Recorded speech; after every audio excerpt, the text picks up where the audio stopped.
So what is good, everybody? Yet another Sunday, and you're here with the After School Club, the best geek podcast in the multiverse. And like always, I'm here with Sally and Migs. Now today, Deke couldn't be with us. We all like to encourage each other to follow our dreams. So right now he's going in. I think he's in Vegas right now, going through an audition for Magic Mike, the show.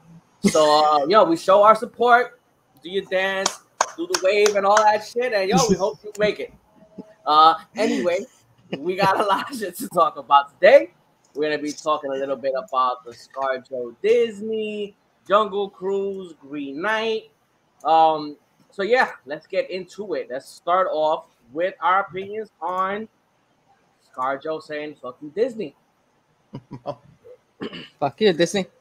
Get the fuck out of here. Now, if I'm not mistaken, the lawsuit is about compensation that she was supposed to receive by the movie only going to a theatrical release. Am I right? Yeah. They had an exclusive. Wait. ¿En dónde yo estoy? I thought you was in the Magic Mike, bro. What happened to Magic Mike, son? I thought you was living your dream. Yeah. No, not today, people, not today. Estoy con mi familia haciendo un road trip. No puedo estar en el episodio de hoy. Magic Mike, Lex, te dije que no dijera eso es el mes que viene. Voy a dar las noticiones de Magic Mike. Okay, pero ya. Callado. Ya. Pero nada, corillo, mala mía que no puede estar en el episodio de hoy. Estaba dando el respaldo, viendo el episodio mientras mi familia comía y tuve que salirme para decir, what the fuck. What's the weather like over there? Is it hot? Yeah. Yeah, super hot. Welcome to Vegas, baby. I seen you went to Vegas, and like the first day, all I saw was like food and ducks. Bruh. Después, non-live, yo les digo algo, pero no puedo decirlo live. Anyway. Ducks in Vegas? Ducks. Bro. I just saw like a little bunch of ducks running around. You're not following his stories, bro? I don't see. All right, but you're in the middle of the fucking desert. How the fuck did you get ducks? Después hablamos. Anyway. Okay. Nada, corillo. Los dejo, sigan sus sueños. El episodio va a estar súper brutal. Sea la madre que no puede estar. Shalala, Shalala, my people. Pues chequeamos. You didn't give us the outro, bro. Se cuidan. Later, dude.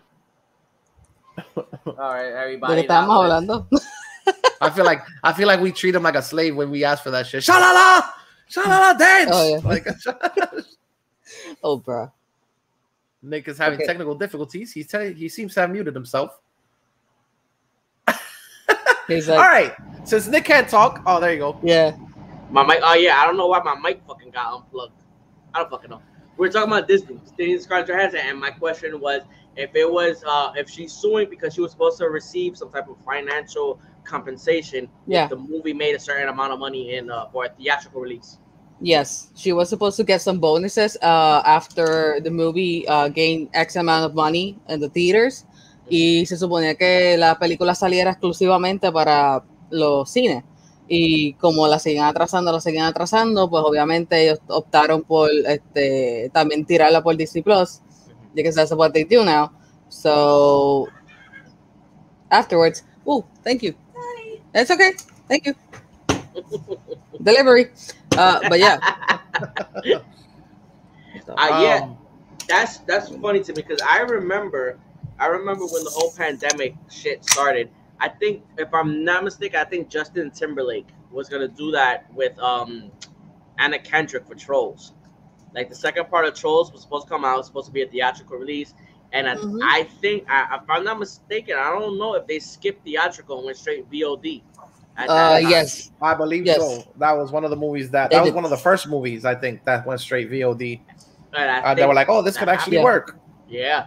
Yeah, and it actually did because they actually made they rented they made a lot of money out of that because the movie was for rent, $20, not to own. That's the most appalling thing I've ever seen. But you forget about it. I think that movie though was like the way they made money on it was a little bit of a product of the situation though because it was like we can't go anywhere. The kids are losing their fucking minds inside the house. Like, we need something to entertain the kids. Yo, they cashed in on that hard. They cashed in, nigga. It was a smart ass move on their end, and that movie made a lot of money.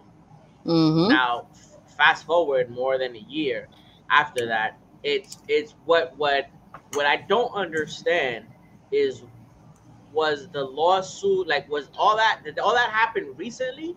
Because I mean, her and her agent had to know, just like we knew a while ago, that they were gonna go ahead and release it simultaneously, both, you know. Yeah, but it was one of those things, probably, like, even if they knew it, you can't file lawsuit or a junction until it goes public, until it happens, the actual. Exacto. You know what I mean? So sí. I mean, yeah, dale. No, es que lo que pasa es que estoy tratando de como que de escribir el full lawsuit, porque yo leí una noticia bien extensa de Variety que explicaban absolutamente todo. Lo explicaban un poquito mejor que ¿quién fue? Wall Street Journal, que lo sacó. Básicamente ellos trataron muchas veces de hablar con Marvel y con Disney y ellos los estaban pichando. ¿Sabe? En cuestión de resumen, ellos estaban en un back and forward, y esto lo entiendo porque that's what you do.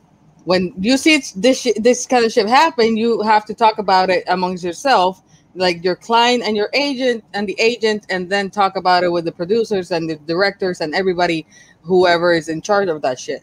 So, yo también leí que ellos intentaron varias veces de renegociar el contrato para que también se le diera una compensación, yo creo que, o que le dieran la compensación como quiera, o para que ellos hablaran sobre, like, this is breach of contract, esto no fue lo que ustedes me prometieron, bla, bla, bla. So, en realidad, en Arroyo Habichuela, todo es circunstancial, porque ellos están diciendo de que intencionalmente ellos hicieron eso, o sea, lo vamos a sacar para no pagarle a ella. Because we know we can get more money this way, and then I know in the theaters almost nobody's going to go, and it's gonna flop. And en taquilla it's gonna flop. It doesn't mean the movie's bad, but it's gonna flop, y entonces we don't have to pay her what we owe her.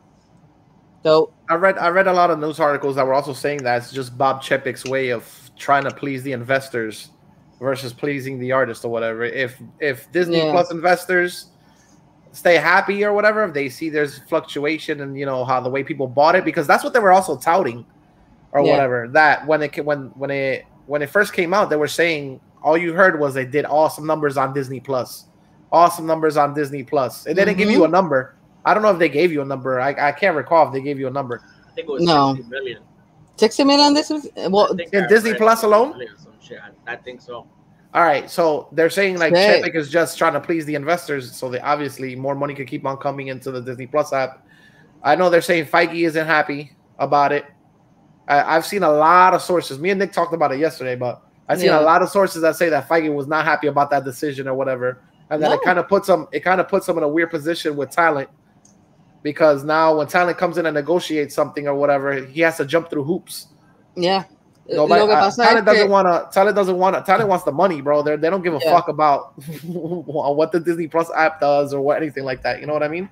Lo que pasa es que también se tienen que acordar de que en un punto dado Robert Downey Jr. estaba peleando porque a las mujeres también se le pagaran más.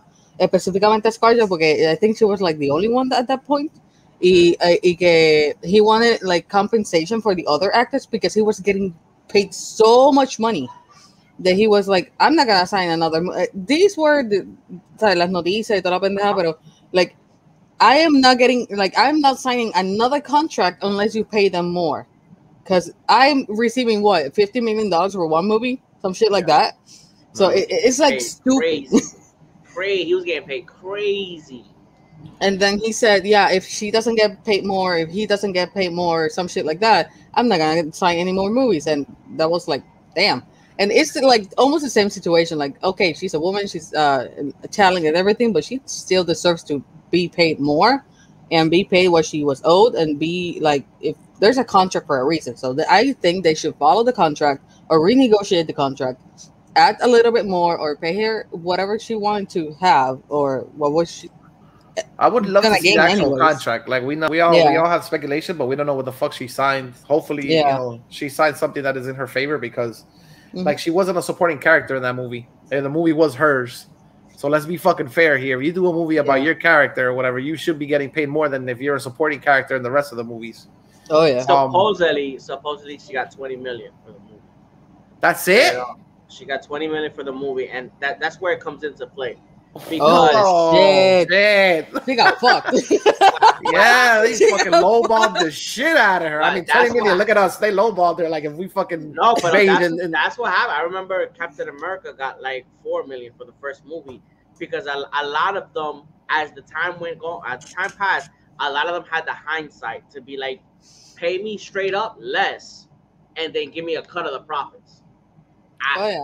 So that's probably what fucked her in the end. She was like, okay, I'll get paid, because when they started making Black Widow, nobody was expecting the fucking pandemic to happen. Like, this movie without Disney Plus probably would have made a shitload of fucking money.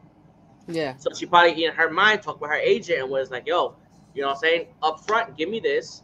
And then let's say the movie makes what?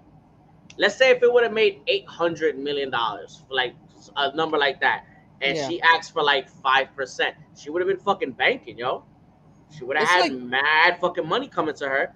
And if they never renegotiated the contract, which they should have done, then it's like that's Harrison Ford.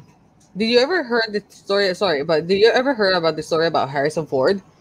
And I don't know which movie it was. He took a pay cut. Like he got almost no money for his character. I don't remember if it was Han Solo or Indiana Jones. I don't remember what, but he was paid almost nothing compared to today's stars. And then he took a cut, like a 1% cut from movie tickets, and that's how he earned his millions. Yeah, I remember hearing a story not long ago about this little kid that does the singing voice for Simba in The Lion King. And he was a little kid from average family in Chicago, and they came and Disney offered him $2 million. And we're talking about what? Lion King is 95, 94 to 96, around there. $2 million to a child just to sing these songs. His family, any family would have been like, yo, $2 million, we fucking rich, let's do this. The mother was like, nah. The mother was like, you know what? These Disney movies, every time I see them, I see the books. I see them re-release it. Mm-hmm. So she had the fucking mindset to be like, give me $200,000 instead of the $2 million. And then give us a cut of the profits. That fucking kid is like, he's not a kid no more. He's like in his 40s, and he's still receiving paychecks from them. Mm-hmm. Way past the $2 million that he would have got. Oh, yeah. So everything. Regalías. Eso es lo que la gente entiende. She probably had it. She's going to take a loss with this shit. At the end of the day, I give a shit about a couple of things. A, I think she deserves her due because she's been in those fucking movies forever, dude. Like, let's be honest with you. She supported the brand a long fucking time, Iron bro. Man 2, nigga. Iron Man 2 10 plus years, bro. It's 10 plus years. Like, give the girl some props, dude. Honestly, give her due. B, I care that you don't piss off Daddy Feige. And I leave him alone. Déjalo tranquilito. No lo cojones. Don't make him upset. Keep that motherfucker happy, because he's the one person that I think is bringing in you in shit ton of fucking revenue with his brain alone. And I'm pretty fucking sure if I were Warner Brothers or anybody, with the rumors of he's discontent with the minor thing of like Feige today woke up to that news and he turned his fucking smile, like went 2 degrees into a normal face. Like if I were a company, I'd jump all over that and be like, hey, here's your money, dude. Like we wouldn't do that to you. You know what I'm saying? We would treat our stars with respect. I'm just saying, if you came over to our side, we wouldn't fuck with you. Like, I'd be all over that. Yeah, that's happening now. Same thing as James Gunn. Disney fired him and they picked him up. He's coming back, though. I heard he's coming back. He's doing the next. But, the damage was still done. Like, they fucking fired him and they picked him up. Like, that's what happened. And that's what I think that's the main reason why they brought him back. Porque ellos estaban con que tanta mierda, que si los tweets, que si esto, pero they're like 10-year-old tweets. People change. And he didn't kill anyone. He didn't like rape anyone. Like he didn't do all these atrocities that we're seeing that other people do. And they like, qué sé yo, like R. fucking Kelly, for example, like that motherfucker is still outside. Yeah. Like, I understand the rage about people and these old fucking tweets, but at the same time, when you compare it to other things, other people are being forgiven for this shit, and it's like, what the fuck? Like, los otros días me enteré yo que entre Carlitos Colón y el Imperial número 1 mataron a otro. Oh, you heard about that news now? Yeah. Yeah, I've been been watching wrestling forever. heard this news ever. What the fuck? So there was a wrestler called. Long story short, there was a wrestler called Bruiser Brody. He's big ass motherfucker, yo. He's a huge ass dude. Like, he had a whole stick. It was back in the wrestling days, so they were way more faithful to their personas. Yeah, it was like in public or whatever. So he was kind of like looked at as a loose cannon, which was just part of his shtick. But obviously, since he kept that image in public or whatever, so he was wrestling in Puerto Rico, and I think there's a lot of fucking rumors. There's rumors that he was saving up money and he was gonna basically buy out the territory or something like that. If you see Dark Side of the Ring is an excellent fucking show or whatever, and it shows you like a whole bunch of different aspects behind the scenes, blah blah. There's a lot of rumors. Point is that he got into a confrontation with another wrestler in backstage. There were witnesses that were other wrestlers, Carlito Colon being one of them. Yeah. He gets stabbed to death. He dies, and Carlito Colon never gets any charges pressed against him. And that invader guy or whatever, the guy that actually perpetrated the act, he gets that guy, that same exact guy. He gets scot free. Yo, scot free. But they said Invader was the one that stabbed him? Yeah. He was arrested and everything. He was charged. Just they took it to court and it fell apart. Yeah. La cosa es que I love watching Vice. I know Vice is a controversial, media. But I fucking love Vice. Porque ellos por lo menos se meten into the nitty gritty, te enseñan todo sin tapujos, sin nada. That's the type of shit I love to see. Pero entonces ellos lanzaron una entrevista en estos días de uno de los muchachos que estaba allí y lo vio todo. He was there and he saw fucking everything. And he was like, oh yeah, José González estaba así, o sea, ese era Invader. José González estaba aquí para allá. They were having a conversation like and whatnot. Y de momento, José González estaba en una puerta, llamó a Brody, y that's when I heard Brody being, like that, and he like plummeted into the floor, and then the other guy had the knife, y casi Carlitos Colón fue para allá. It was a crazy ass shit.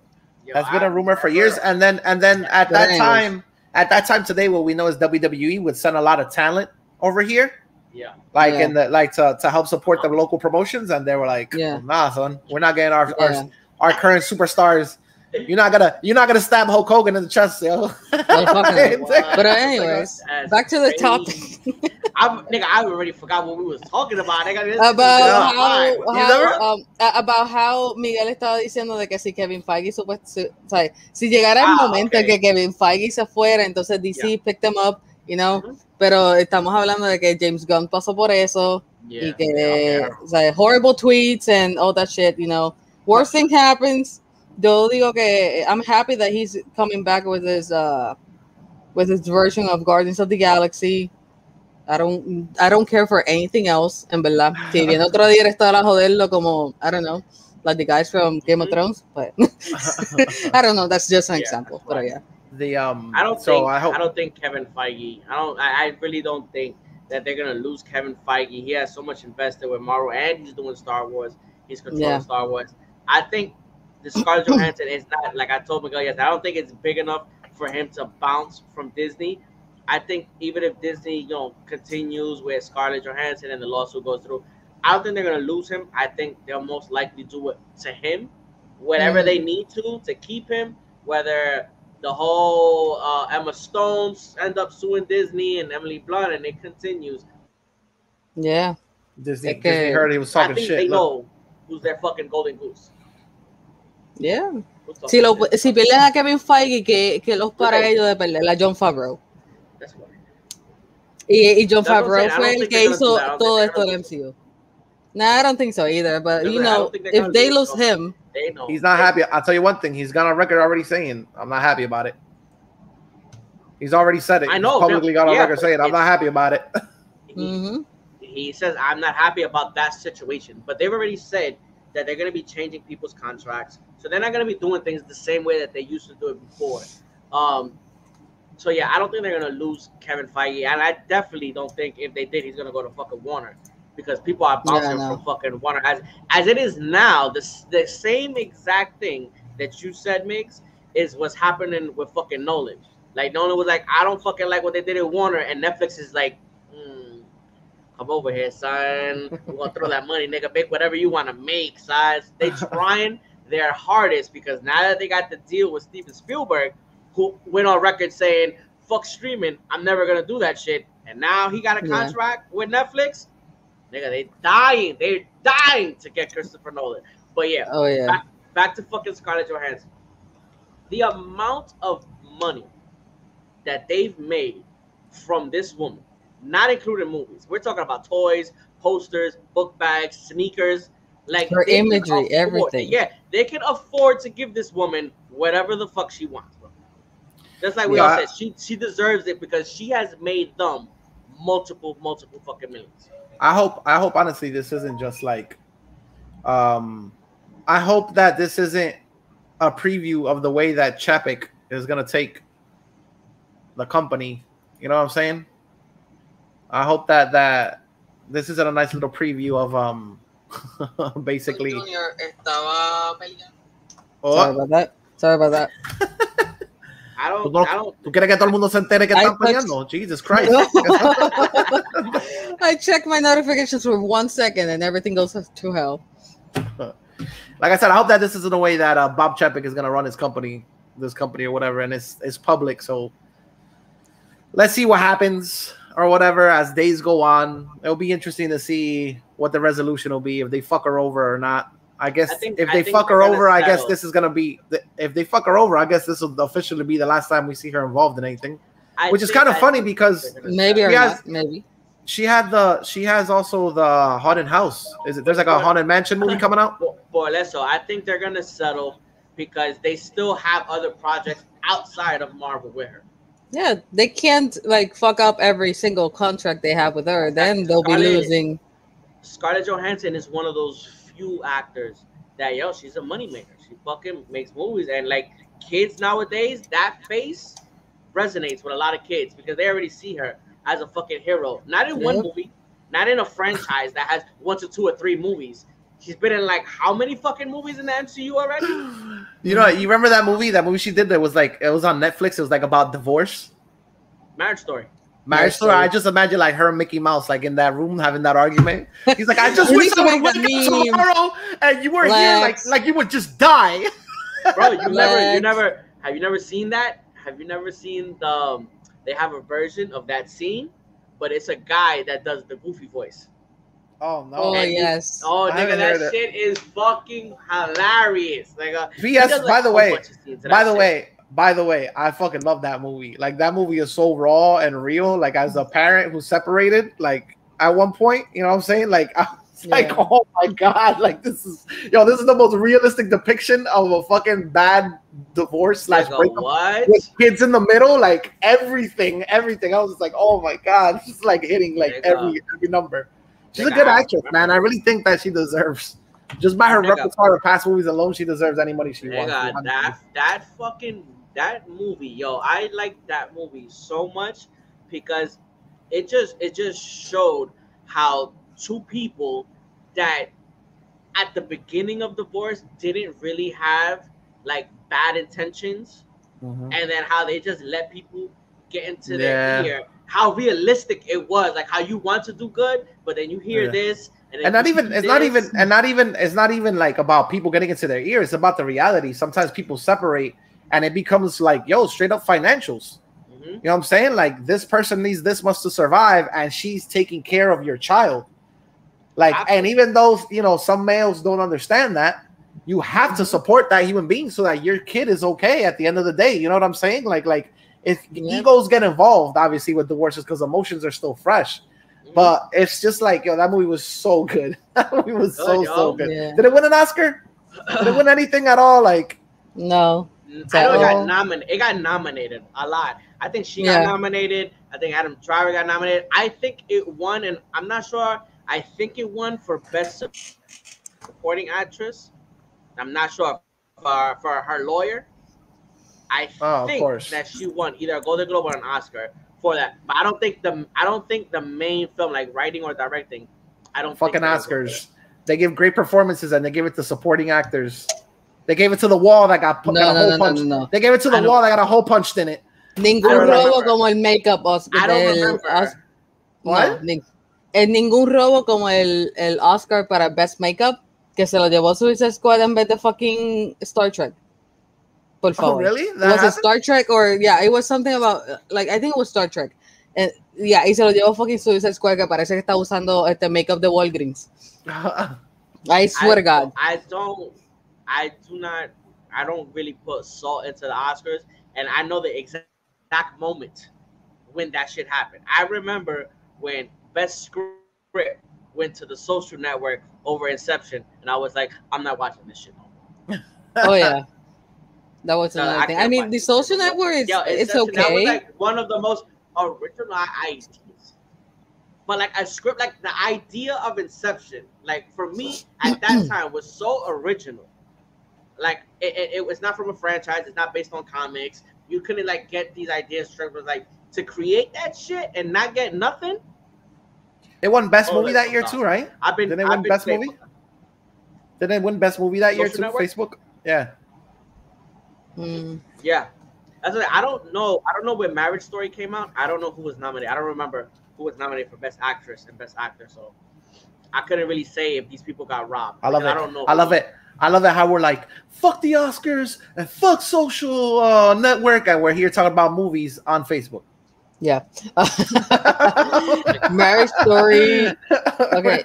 Marriage Story came out in 2019. Okay. Does it say who got nominated for like Best Actor and shit? Let me look.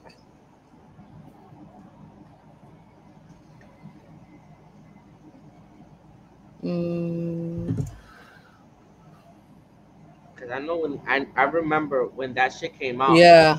Lauren Dern actually won this Best Supporting Actress. That's what I'm saying. Laura Dern. That's the fucking the lawyer. And nigga, yeah. I think she did good.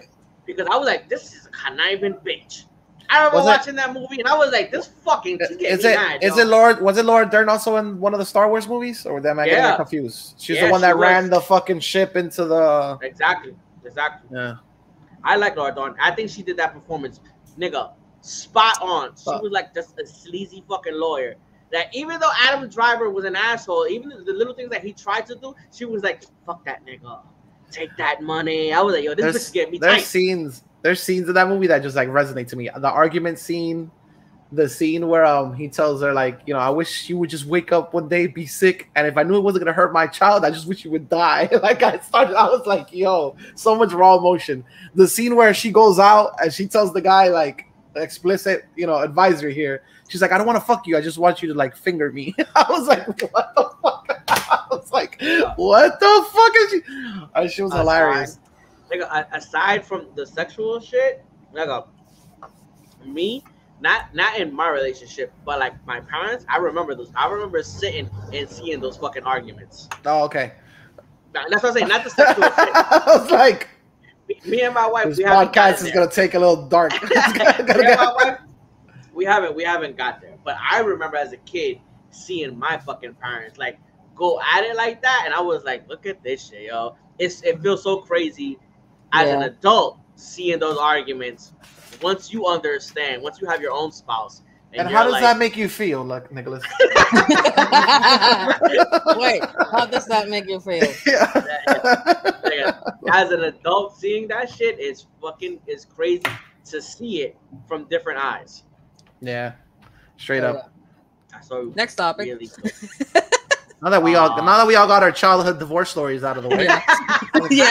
Yes. Let it be known, Nicholas, it wasn't your fault. Okay. Yeah, it wasn't your fault.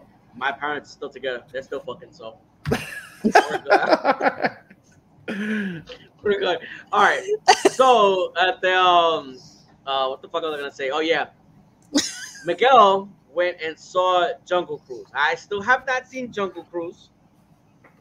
Very good things about it. Did you see it, Sally? No, sadly. Okay, so me and Sally I've been trying to catch up on everything else that you guys have me watch. You know, so Star Wars, Anything else that you guys tell in the chat? Like, I literally tried to watch it, except for Jungle Cruise. Nicholas, I didn't see it last night. I don't know what you're talking about. You fucking prick. I'm kidding. I saw. No, he was auditioning for Magic Mike too, like us. Yo, the movie. Honestly, okay. So I'm of two minds when I talk about this thing. Half of me says wait. Before you give your opinion on the movie, give a quick summary of what the fuck the movie is about. Because I didn't even go to the ride. You said you went to the ride, so you know more a little about. So give it a little back. Sally, you went to Disney? Sally, you went to Disney? No, I went to Universal. I tried Disney, but I couldn't. Yeah. Okay. Sad story. I've never been to Disney in my life. Yo tampoco, so I only went to Epcot, so it's something. Fancy people. Us fancy people got to go to Disney. and I'm taking my son again in September. So anyway, I'm having fucking monster drinks and eating Chef Boyardee. This nigga's having pasta from fucking farmers market and shit. All right. Anyways, so the movie nothing. But this shit was fucking good, yo. They're not a sponsor, so get the fucking can out of here. Anyway, they better sponsor us, bro. This shit for real, yo. This shit gets you wiry like a motherfucker. Now I know how niggas play like video games till like 4 o'clock in the fucking morning. What's that one taste like? Nigga, it's fucking orange dreamsicle, and it really tastes like that orange fucking popsicle. Do you know what Splenda? Have you ever tasted anything with Splenda in it? Not that I know of. I don't fucking know. Yo, this shit no, that is like, I hate stuff that has a Splenda aftertaste. Like I detest stuff that has a Splenda aftertaste. That's why I stay away from a lot of energy drinks, because they tend to have like that little tinge of like Splenda taste afterwards. But it's not Splenda, it's stevia. Is it stevia? I don't know what the fuck it is. It just has a weird fucking sweet like aftertaste. Ugh. Okay, with shit like that, because I've had them, and I do have one in the fridge. Not that one. I have the blueberry one. But I like to take those because they get me energized. They give me a little bit of anxiety because that's who I am. It doesn't matter which energy. It doesn't matter which energy drink I have. It's like, even if it doesn't have any sugar, only stevia and shit like that, it gives me like anxiety. But anyways, that shit like right there is like almost maybe the most healthy one I've ever had. So it's pretty good. Yeah, this is the shit that I was on because I got diabetes and all I saw was zero sugar. Does it have corn syrup though? I'm trying to look. I don't fucking see corn syrup. No. It has what it does has is I don't even know how to say this shit. What is it? Sucralose? Yeah. Sucrose. But it doesn't say sucrose. It has an L. Sucralose. Okay. Yeah. Because Yancy was, I said, yo, I don't have no sugar, baby. Look, I got a drink. And she was like, it has sucralose, stupid. I was like, all right. Yeah. It's kind of a good, bad sugar kind of thing. So yeah. That's what my wife knows all about it. So this shit feels like fucking perico. I'm over here like, yeah, it does. Dude, it's fucking kill zombies and shit. What the fuck? I use it for workouts. But yeah, anyways, let's. But yeah, so, sígale, dale. Quedamos aquí. So now that we've done excellent marketing for Rain, Rain on me. They better pay us. Todavía estoy esperando my royalty checks from Life is Strange. Oh my god, what? Dude, and I already cut my hair, so I look even more like her. Well, she looks more like me now. I just need to dye my fucking hair black again. Remember when that shit happened? What was it? In the Last of Us game, where there was another game where it looked like oh my god! Remember there was like this actress that the Ellen Page. Ellen Page. That shit happened, yo. Yeah. They kind of. The whole thing was it looked a lot like her, and she was coming out in the game already. Yeah. That's why the big deal was. That's why everybody made a big deal out of it or whatever. Or she was kind of like, I kind of let my likeness to the game already, guys. You might want to change the character a little bit. Yeah. All right, go ahead. Jungle Cruise. Jungle Cruise. Let's go. So again, nobody crucify me because the movie's a little bit of a blur. Emily Blunt's character is basically trying to go to the jungle to get a flower that is rumored to have a whole shitload of health benefits or whatever around the world. She's trying to get funding at the beginning of the movie from a private group. Stop me if you've heard this before. but she's not accepted into the scholars group because she's a female. This sounds this sounds familiar of a great movie that came out back in the day that involves a mummy.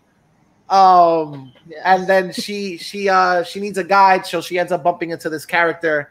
And then the hijinks ensue or whatever, and they gave you a lore as to why it's super hard to get that flower and what the people that came before her, what happened to them when they try to get that flower. And it turns out that, you know, the people that came before her come back for some reason. It's a huge mess. Take it this way. I feel like when they shot this movie to Disney, or Disney greenlit this movie, they were like, let's take all the good elements out of the Mummy. What is it? Journey Around the World, whatever the hell you want to call it. Journey to the Center of the Earth. No, there's one. The Jackie Chan one, yeah. Yes, that's Around the World. No, but that has is it Shanghai Nights? That's Shanghai Nights, isn't it? He's in two. He's in the Shanghai Nights and the Journey Around the World. It's a mishmash. It's a mishmash of a lot of different, I feel like, tropes from a lot of different movies, and they kind of try to make it work. The movie kind of drags a little bit, to be honest with you. It feels a little bit long. The Rock is The Rock in this movie. He has charisma for days. Emily Blunt is charming as ever, bro. Like, you could put Emily Blunt in anything. She's a really good actress, and she's really charming. The acting isn't bad. It's just, honestly, when they started flexing their CG muscles, I was just like, oh, this felt rushed. I was like, this shit felt rushed. Like, Pirates of the Caribbean has a lot of CG in it, obviously, but it looks really, really, really, really good. Even the first movie, I think, holds up really well. Davy Jones, baby. Davy Jones. Yeah, it holds up really well or whatever. But this one, man, I was just like, some scenes are like, fuck. The CG is like a little bit rough. There are some stuff that I was like, well, Disney is getting a little bit more progressive these days with the stuff. The little insinuations they have certain people make in this movie. I was really surprised. Nicholas, what's wrong? What the hell are you laughing over there? I'm laughing because this brain got me fucked up, y'all. I'm like, I'm seeing shit move side to side. I'm like, yo, am I bugging? I'm trying to focus and shit. And I'm like, yo, I feel like my head is fucking about to fucking like go crazy and shit. What I didn't expect in the movie, there's a twist. You're gonna sweat your ass off, dude. There's a twist. There's a twist near the end. There's a twist near the end, which I didn't expect or whatever. And I was just like, how are they gonna pull off? And then when they started giving somebody an accent change, I was like, oh fuck me. Like, oh my god, this is so uncomfortable. you know. Tell me everything. Tell me. You want me to spoiler? Hit it. Hit the fucking spoiler warning, yo. I gotta find it real quick because my shit is. You know what? Let me mute this shit because Producción wasn't ready.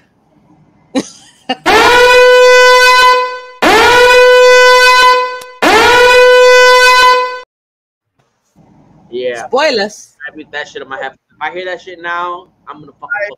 4, 3, 2, 1. Okay, so they made the villain in this. Well, not the villain or whatever. They show a story basically how Spanish conquistadors were the ones that try to get the flower at first or whatever, and then they get petrified. They don't get petrified. They get cursed or whatever. They get cursed. They do get petrified, but it's because of something that happens in the movie. Like they'll show you in the movie. So you're telling me this has the same plot as fucking Dead Men Tell No Tales? They said basically, that it's really like that's why I told you. Mixed with the other movie. No, it's mixed with Pirates of the Caribbean 4 and 5, and there's a lot of stuff they mix in this movie that, like I told you, it's a mishmash of like a lot of tropes from the like other famous movies that. What I heard. Did she get the flower though? Yeah. Interestingly enough, what I heard was this movie was greenlit years ago, and it was supposed to be Tom Hanks and Tim Allen. For whatever reason, it didn't go through, right? And then years passed, and then it went to The Rock, and then after all these Disney movies came out, they redid the script completely. if you So I'm did guessing Tim that's where Allen, they if went you and did started Tim Allen taking- and who? Tim Hanks? Tom Hanks. Tom Hanks, then Tim Yeah. Allen. I could see that Tom Hanks. as I could see as the Buzz and movie Woody. being about. I could see the movie being about El Dorado. Oh yeah. You literally those two brothers or That's whatever what I'm saying, from. 'cause it was completely different. So check this out. So the movie has Spanish conquistadors, which by the way, the villain per se is played by what the hell's the name of that guy? Edgar Ramirez. Edgar Ramirez, which by the way, man, I really like that Edgar actor. Ramirez? Yeah, Edgar Ramirez. Jesus Christ. Fuck. All right, anyway. So I'm wired, he's played son. by- I can't help it, nigga. I'm wired. so he's played by him or whatever. And then halfway through the movie, they get into a confrontation with the Rock on like these trees. There's this village or whatever, and he stabs the Rock like through the heart, and the Rock sacrifices himself to get like this arrowhead, which is like a MacGuffin in the movie. Yeah. And give it to Emily Blunt or whatever. And he said, yo, when I tell you he falls in the worst way off of a fucking tree, he literally hits every stump down and then he smashes his head on a rock. Like, I was like, God damn, that's a fucking hard ass death for a Disney movie. Guess what? He's not dead because he's one of the Spanish conquistadors. He's one of the Spanish conquistadors. Whoa. The Rock is originally one of the Spanish conquistadors that was on their mission to get the rose. He was with their team or whatever. So he's immortal? He's technically immortal, yes. As long as they're within the confines of the river or whatever, near where they're trying to go, they stay immortal. It had elements like I'm telling you, like it feels like an old movie like The Mummy or whatever. Like it has that feel, like sometimes like epic shit is happening and comedy, but it just doesn't hit its marks, dude. It really doesn't hit. I don't know. I didn't find it as good as something as like The Mummy. I could watch The Mummy 1,000 times over and I still find it really entertaining. This movie, I was like, okay, I'm ready for this shit to be done. The sad shit is that Emily Blunt and The Rock, they're really good like character actors or whatever, and they have like really good chemistry on the screen or whatever. They have really good chemistry on screen. The actual villain, really fucking painful. He's like a Swedish general or like a German general, played by that White Wall. I think so. That dumbass kid from Breaking Bad, the one that everybody hated for shooting the motor kid on the motorcycle. Okay, Yeah. no, that's not who I'm thinking about. Isn't it Jack Whitewell? That's him. I don't know. I'm thinking about somebody. I'm thinking about the guy that I'm thinking about is on the boat with them. He's like a tall guy with black hair, I think. No. That's who I thought you was gonna say. The guy you're talking about is different. He's from the Star Trek episode of Jesse Plemons. Yeah. He plays Prince. He plays Prince Joaquin. What the fuck is the name of that fucking? What's the name of that Netflix show? That's how he pronounces it. Joaquin. Black Mirror is the name of that show on Netflix. Yeah. He's on like a Star Trek episode of that shit. Point is, he plays a horrible fucking role. It's really corny or whatever. Nigga, that guy made me laugh my ass off on the fucking. Remember, he was so skinny on fucking Breaking Bad. Yeah. And then they had that Jesse movie, and it's supposed to be like the day after, and I was like, damn, this motherfucker gained like 40 pounds and shit. Yeah. Got fat as fuck in that movie. Hearing The Rock try to speak Spanish is like painful as fuck. A second thing was they shoved that money because I could have swore I heard Nothing Else Matters by Metallica in this movie. No way. There's a scene, there's a scene when The Rock is explaining his story, how he was their cartographer. He was the guy that drew the maps. So I could have swore I heard Nothing Else Matters by Metallica. Or if it sounds like it's either it could be a cover. It could be a cover of the song, but it sounded so much like that during his montage. That's Disney. They could get whatever the fuck they want. Bro, I'm sorry. Metallica's fucking expensive. Yeah, Disney could get whatever they want, but at some point, half of the budget could have went to that one song. Like they make a lot of money. They spend like $200 million plus on fucking movies. Disney got that though, nigga. That's that mouse money, nigga. It wasn't like, I wouldn't say it's the most horrible flick I've ever seen, but it's one and done for me. Like, I wouldn't see this thing again and again and again. The CGI was like a little bit. The story had sometimes. Would you see a sequel? No. I will say this: at the beginning of the movie, I was laughing because if anybody that's been to Disney knows, if you get on that the Jungle Cruise ride, the people that, like, obviously they're not actual fucking boats, but like each little boat has a captain, and the captain says the most fucking horrible puns you've ever heard in your life. Like, throughout the entire ride, they make jokes about it. It's purposefully make horrible puns. So you got, like, let's say 7 boats and 7 people, each trained to do horrible puns, or they read from a memorized script or whatever. The Rock's character in the movie, the first Jungle Cruise they take you on is literally like, it feels like it's the ride. He's going around or whatever. He's triggering certain events.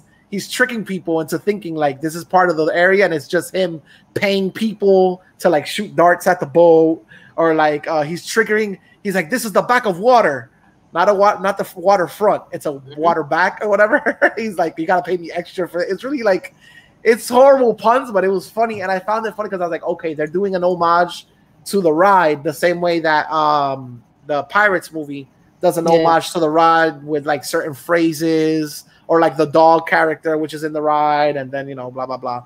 I thought that was kind of funny in the beginning. Other than that, it was kind of like a slog to get through. So is your problem with the movie the script, the story? I think it might be. I think honestly, it's even that bad. It's just the pacing of it is a little off. So what did you think about the direction? And I asked you that because the director of this is going to be the director of Black Adam with The Rock. Shit. Oh, really? Fuck. Oh, shit. You didn't think the direction was good? Oh, shit. Because he was like, yo, this, I don't know, I forgot his name, but I read it last night, and they were like, yeah, we teamed up again after this. The action pieces I'll tell you the truth, the action the like heavy action pieces felt pretty cool. Other than that, I mean, I hope somebody else is handling the CGI for Black Adam. Because there were some scenes in this which are kind of rough, dude. Like the snakes. There's like this. It's not gonna be the same. I doubt that. What you call it? Like that director is not in control of CGI, and it's 2 drastically different companies. We're going from Marvel, you know, Disney to Warner Brothers.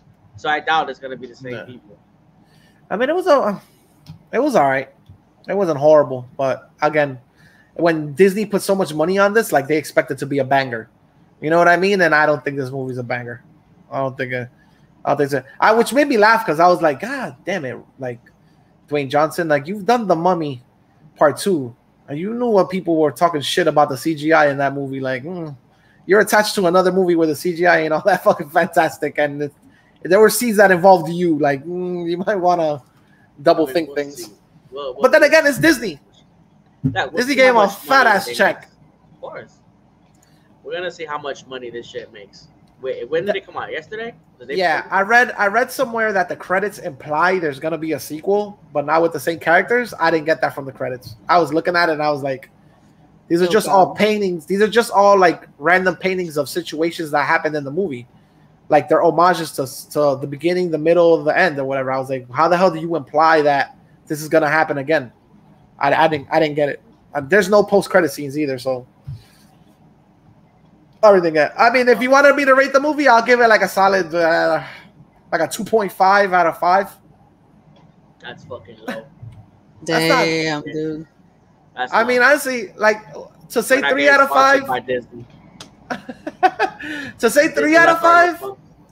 3 out of 5 is good in your book, or is that still mediocre? 3 out of 5 is mediocre. 2 out of 5 is fucking shitty. All right, I'll give it a 3. That 0.5, I'll give it a 3 out of 5. So it's just a mediocre movie. There you go. Because there's a difference between mediocre and shitty. All right, 3 out of 5. You can watch it once. If you pay attention, you can make it through or whatever. Okay. What would you give Pig? Oh, that's a fucking tricky ass question. Straight up, not straight up. No movie value. Straight up, just how the movie entertains you. Because we always said we wouldn't see Pig again. So is it at that level? Because I enjoyed Pig. I wouldn't see it again, but I enjoyed it. Damn, man.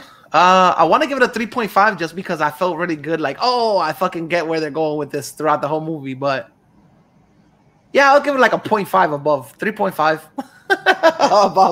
above Jungle Cruise or whatever. We're gonna have to see Jungle Cruise. I'm gonna see that shit today. We're gonna have to do how you call that.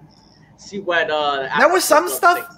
It's one of those movies where honestly, like I was watching it and I was like, you can't get away with saying like, oh, this is totally for kids, because it's really not. This is kind of like for like a teenager adultish movie. Even with some of the stuff they imply, like there's a scene. Newsflash: that other guy you mentioned, White Wall. He plays Emily Blunt's brother, and he's gay. He's gay in the movie or whatever. Yes, he's gay in the movie. But they play his character kind of cool. Whatever. He explains that like his family turned his back on him, and Emily Blunt was the only one that like they're living in a certain age where if you're gay, like it's really really horrible. Like people will like social economical totally fuck you over. Blah blah. How about last year? Asshole. What the fuck? What was I gonna say? You got me off track with that. All right. Anyways, so there's a scene where The Rock has the sword or whatever. There's a sword that's on his chest. And he's walking around with it. That's where they notice that he's immortal or whatever. And she goes like something like, "Oh, I should grab a stick, and I should put it against you, pull the sword out." He's like, and then the gay guy's like, "Maybe you should grab my stick." And The Rock goes, "No, okay, I'm good." Like they play a lot with the character's sexuality. So I'm like, yo, you can't possibly say like this is for kids. I mean, they like, do. You know what I'm saying? They have those type of jokes like in Shrek and shit like that that you don't understand until you get older. Do you think that you would have enjoyed the movie better, like if you would have had seen it in the movie theaters with Alex? No. No. I think honestly, my son. I think my son would have been bored with this shit. Yeah. My son's not he's not the demographic for this movie. He's just gonna be like some motherfucker in the woods, a boat, whatever.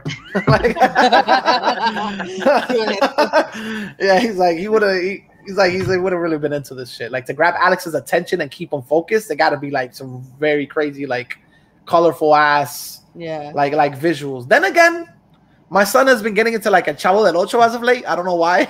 He really likes it's a rite of passage, dude. He really loves it. He really loves that Chavo del Ocho. Like he'll wake up in the morning and be screaming at his mom, "Don Ramon!" Like or whatever. It's mad funny. He's getting into it a lot. Which, by the way, nowadays I tried buying like a box set for him. Like he can have all the discs.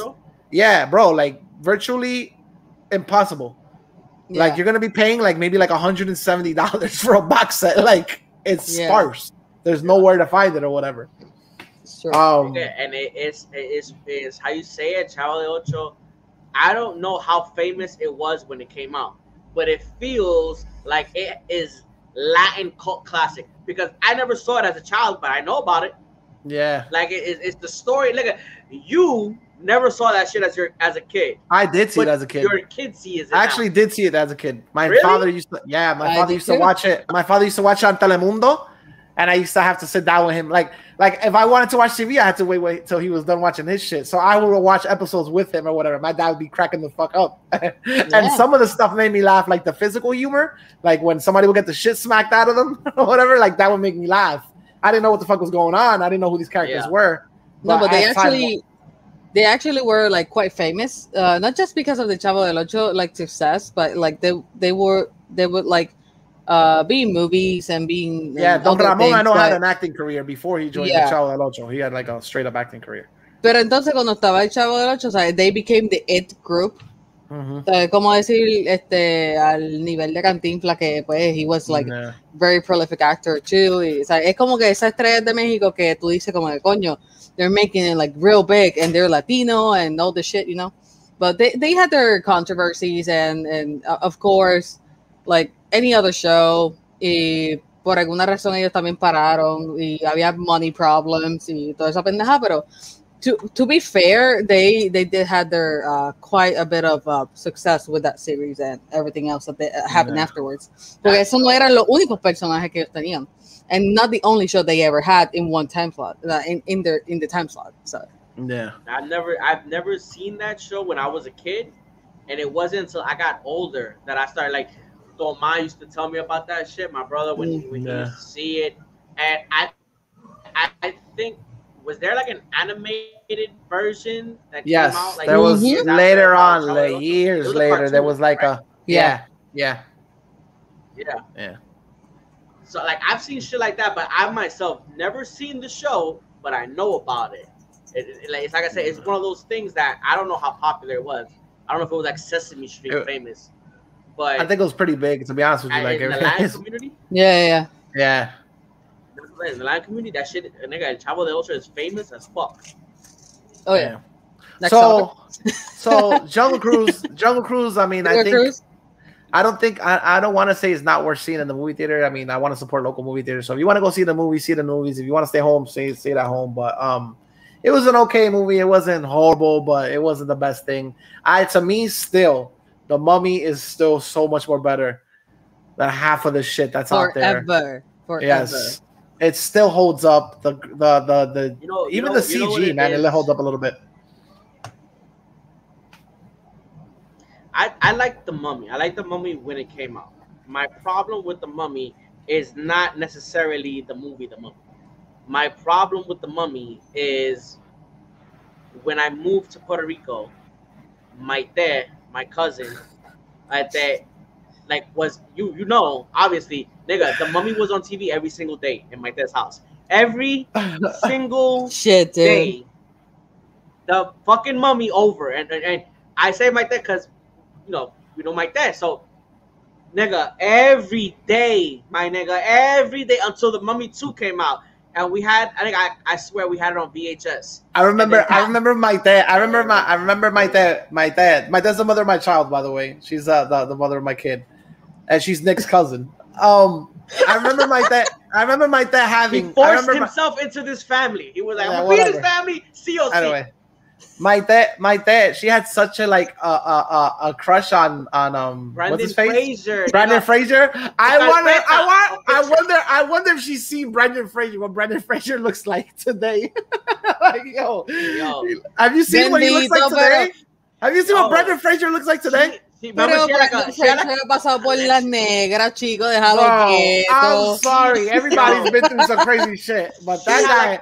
She had like a collection. Remember George of the Jungle, fucking Mummy, Blast from the Past. Yo, she had like a whole set of VHSs of just Brendan Fraser. How about Encino Man? Yeah, I remember Encino Man. Yo, she had so much shit of Brendan Fraser. So when I moved to Puerto Rico, it was I'm telling you, even the quotes. We used to walk to school. I'll see you on the other side of the river. Yo, every fucking day with The Mummy, bro. That shit just The Mummy 1 and 2. The Mummy 1 and 2 are like awesome movies or whatever. Even with the whole CGI shit at the end with the Rock. Didn't you see the third one of the movies, bro? Yeah, I saw the third one of the movies. I still haven't seen. It was complete garbage. I still haven't seen. That's the Jet Li one. That's the Jet Li one. That's the one that replaced Rachel Weisz with the worst casting ever. I don't know how the hell I don't even know her name or whatever, but she's I think it was the mom. Wasn't she the mom from Matilda? No, the teacher from Matilda. The chick from American Horror Story? Anna Paulson or something Paulson? That's not Anna Paulson. Anna Paulson is from Matilda? Yeah. That's the teacher from Matilda? The chick from American Horror Story, Paulson, is the teacher from Matilda. No way. Google that. You already know, nigga. Casting trivia. I got that shit online, bro. That's her, man. I'm telling you. All right, so hold on. Let's go to just Mummy 3. Nigga, I can guarantee you. Okay, so it's Mary Bello. Who the fuck is that? Maria Bello? Yeah, Maria Bello. The girl from Coyote Ugly. Okay, yeah, that girl. I'm from Grown Ups. Yeah. Horrible casting. She played Evelyn O'Connell, bro. She played Richard O'Connell's wife. Wow. She played Evelyn. I didn't see the movie, so I wouldn't know about it. I never saw the third one. Good. Don't watch it. Act like it never existed. That's the best thing you could do or whatever. That's the best thing you could do is act like that movie never existed. Real quick, just a side question. Have any of you ever seen Blazing Saddles? Yeah. Is it funny? Yeah, it's pretty good. It's pretty funny. Whatever. It's Mel Mel Brooks? Mel Brooks movie, if I'm not mistaken. Okay. That's the movie they chose for me to watch. And oh, they took it easy on you, yo. I still think they took it easy on you. I've never seen that movie. I like Mel Brooks, but I've never seen it's Mel Brooks or whatever. I told them Gene Wilder's in it as well. Yeah. I told them I'm not a huge fan of westerns and musicals. So I don't know if that's a musical. I know it's a western.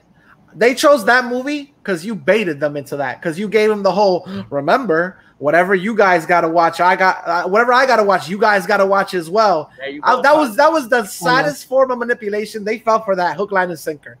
The other one I haven't seen either. I would watch a movie that would be like chewing on glass for me, just knowing that you're going to have to suffer way more watching it. I would totally watch it from beginning to end. Nigga, that's the risk that you take. Because you could pick a movie that you think is whack. Hey, I like Centurion. You hated Centurion. So if you would have picked that shit for me, I would have been like, yo, this movie's dope. No, but Centurion's garbage. So to you, fuck you. What's good, Metaverse? What's up, Metaverse? But what's up, Metaverse? That's the risk that you take. Because if you would have picked that movie, not knowing that I liked it, I would have been like, yo. Sally was like, Salt Lake City Punks. I've seen that movie like 5 times. I was like, Nick isn't gonna see that movie. The saving grace in that movie is that it has actors he likes. That's why I was like, you know what? I like Matthew. I was like, you know what? I was like, no. I was like, I'd take that one off the list because that one is watchable. Because of the performances by Devin Sawa and Matthew Lillard. In that movie. Lillard, the nigga from Hackers, I think is in that movie. Yeah. Es que lo que pasa es que if you si tú vas a ver SLC Punk, it's because of the music y por el mensaje y por todo lo que es punk. Porque literalmente, si ustedes lo han visto, menos I've seen it. Yeah, I've seen it. I haven't seen it. Pero, Nick hasn't seen it. That's one of those movies that I used to see the box in Blockbuster all the time. I just never. Mano, but it's so good. Porque, Miguel, tú me puedes parar en cualquier momento que you disagree. I don't mind. Pero lo que pasa es que en el momento que yo vi esta película... No, I'm kidding.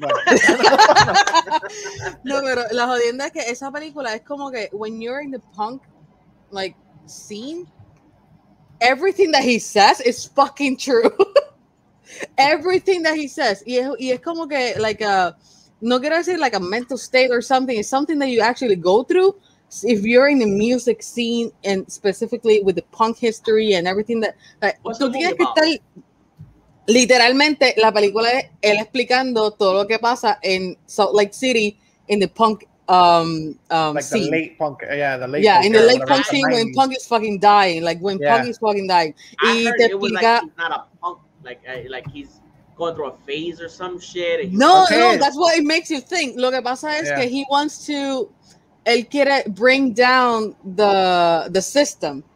He wants to bring down the system through the music and through anarchy. And he's always been like that. And it's not that he hates his father, but he doesn't want to become his father. Y ese es el punto. So it's not a phase. It's something like you go through as a human being. Y más con esta música. And for somebody like me that loves documentaries and I love the punk scene and metal scene and everything, that I fucking cuando yo estaba entre la high y la universidad, everything I watched was documentaries and I was super into music. So si no hubiese sido artista, hubiese estudiado música, just like my brother. So I'm so hyped about you watching. Like you have to watch it now. I don't care. You have to watch it. The episode. All right, next week. We got the triad, right? So we're gonna do all Star Wars related shit. After that, we could do a retro movie review and just we'll watch it, then we'll talk about it. Yes, lo que pasa es que la película es bien like it's not like super amazing. It's not like this amazing kind of shit, but to me it is por el simple y sencillo hecho de que él explica absolutamente todo lo que tiene que ver con el punk, las personas, every character, and it's breaking the fourth wall. There's some funny fucking scenes in it too. There's comedy, there's serious shit going on. The acid trip, that shit was funny. That shit was fucking hilarious. El acid trip, dude. En verdad, to me, it's a cult classic. Aunque mucha gente no lo considera así. So I thought so many things are so fucking true in that movie. I thought Nick wasn't gonna really like it or whatever. I thought Nick wasn't really gonna like it because it's just Nick is more urban. than most people would believe. But this movie doesn't get any more or urban than it is. Like it's like shit, dude. Nigga, please, nigga. When in high school, nigga, I used to rock the fuck out. I like a lot of rock music. We've heard a lot of rock shit together.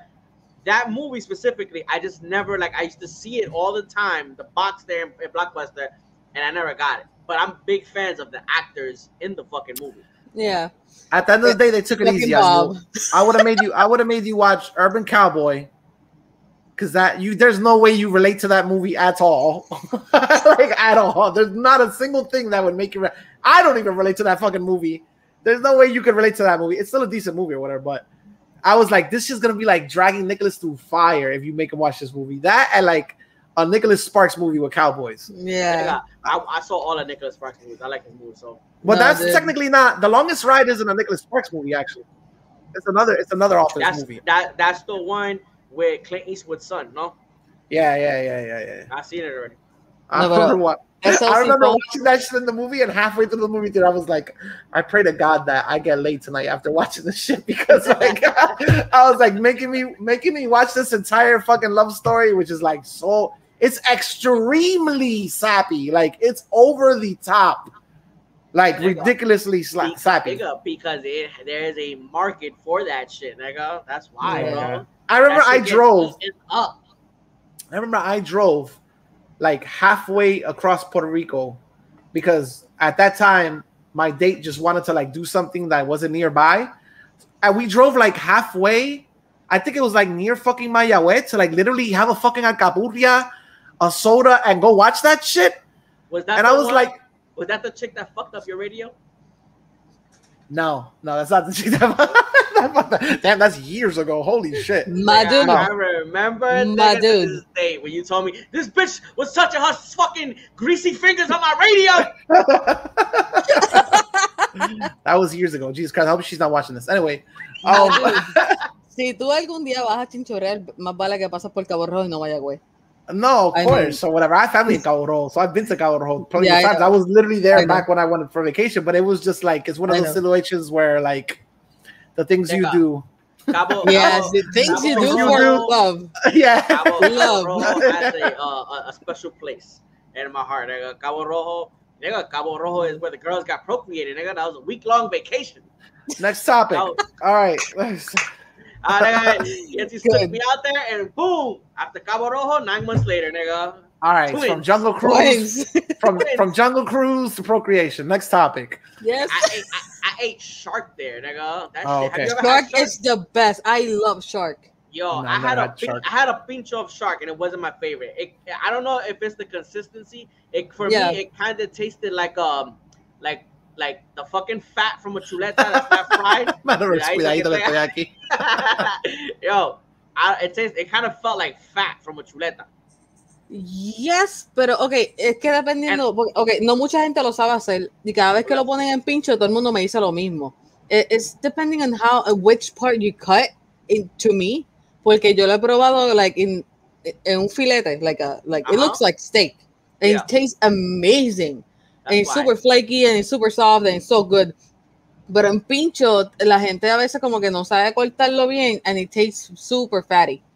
Yeah, it tastes like you're just like, I like fucking fat from chuletas and shit. But when it's fried good and it's crunchy, it's like when you bake a chuleta and that fat is just there and it's just it sucks up the grease and it's just. Sí, está bien monga. That means maybe it was undercooked or something, porque yo he probado pincho de tiburón y por eso es que a mí me encanta el tiburón. Y más que yo vivo en a fucking fisherman town, dude. It's like, yo no me puedo escapar de esa mierda. I just saw it and I was like, I'm gonna eat this just so I can tell people I fucking ate a shark before. I was like, let me try this shit out. Una vez yo fui a Rincón, fue hace poco, actually, fue hace par de meses atrás, yo fui a Rincón y fui a Aguadilla. En Aguadilla fue que probé el filete de tiburón y de casualidad, en Rincón había alguien vendiendo empanadillas de tiburón y sabían exquisitas, de verdad. Pero the pieces were like fat on the fucking en pincho pues es un poquito más difícil y no eres la primera persona porque mi hermano me dijo lo mismo, que no le gustó mucho, pero por eso, like, I don't know, maybe it's the person or maybe it's the way they prepare it, porque la primera y única vez que yo comí pincho de tiburón fue con papi, and it was like ages ago, like when I was like 8 years old, some shit like that. Y él me dijo, toma, pruébalo. Y yo, ¿qué es esto? Pruébalo. Y yo, okay. And I tasted it. Ese tiburón. Oh, I like it. Yeah. And it wasn't until recently that I finally tried it, but in other ways, not just pincho. Oh, just because we're not sponsored. You know what? Fuck it. Okay, pues even if we're not sponsored, I don't care porque estoy promocionando el turismo y promocionando marcas locales. Okay, vayan a Calantay, el 110 en Aguadilla. They serve this fucking filete de fucking tiburón. Está bien fucking rico. De verdad, it's fucking amazing. It's about pincho empanado. I've never had that. Empanado. For pinchos, I've never had that. I've seen pinchos, nigga. I've seen pinchos dipped in like a batter, bacalaíto batter. Oh yeah, I've seen that. I've seen that, but never had it. I've seen that, but never had it. I've never had it. No, pero de verdad. I've never had it. En el tiburón, I've never had it, but en el tiburón. As soon as this episode's over, I'm going to a Puerto Rican restaurant. So you guys vayan a Calantay porque si ellos tienen la pesca fresca y tienen tiburón, just fucking have it. Like I swear, you won't regret it. Y o si no vayan al Gastro Park, is it? El Rincón. There's a lady in the back, like in it's almost in there's a lady in the back. Oh, en la Palguera. Eso me queda que a 20 minutos de aquí. I do have some. I love shark. I love shark. That's where I had it, in La Palguera. Pues no sé, acá I've never tried it, but they have oysters too. Yancy was eating that shit up with like fucking hot sauce. Yeah, I can't have oysters anymore. I'm allergic to shellfish.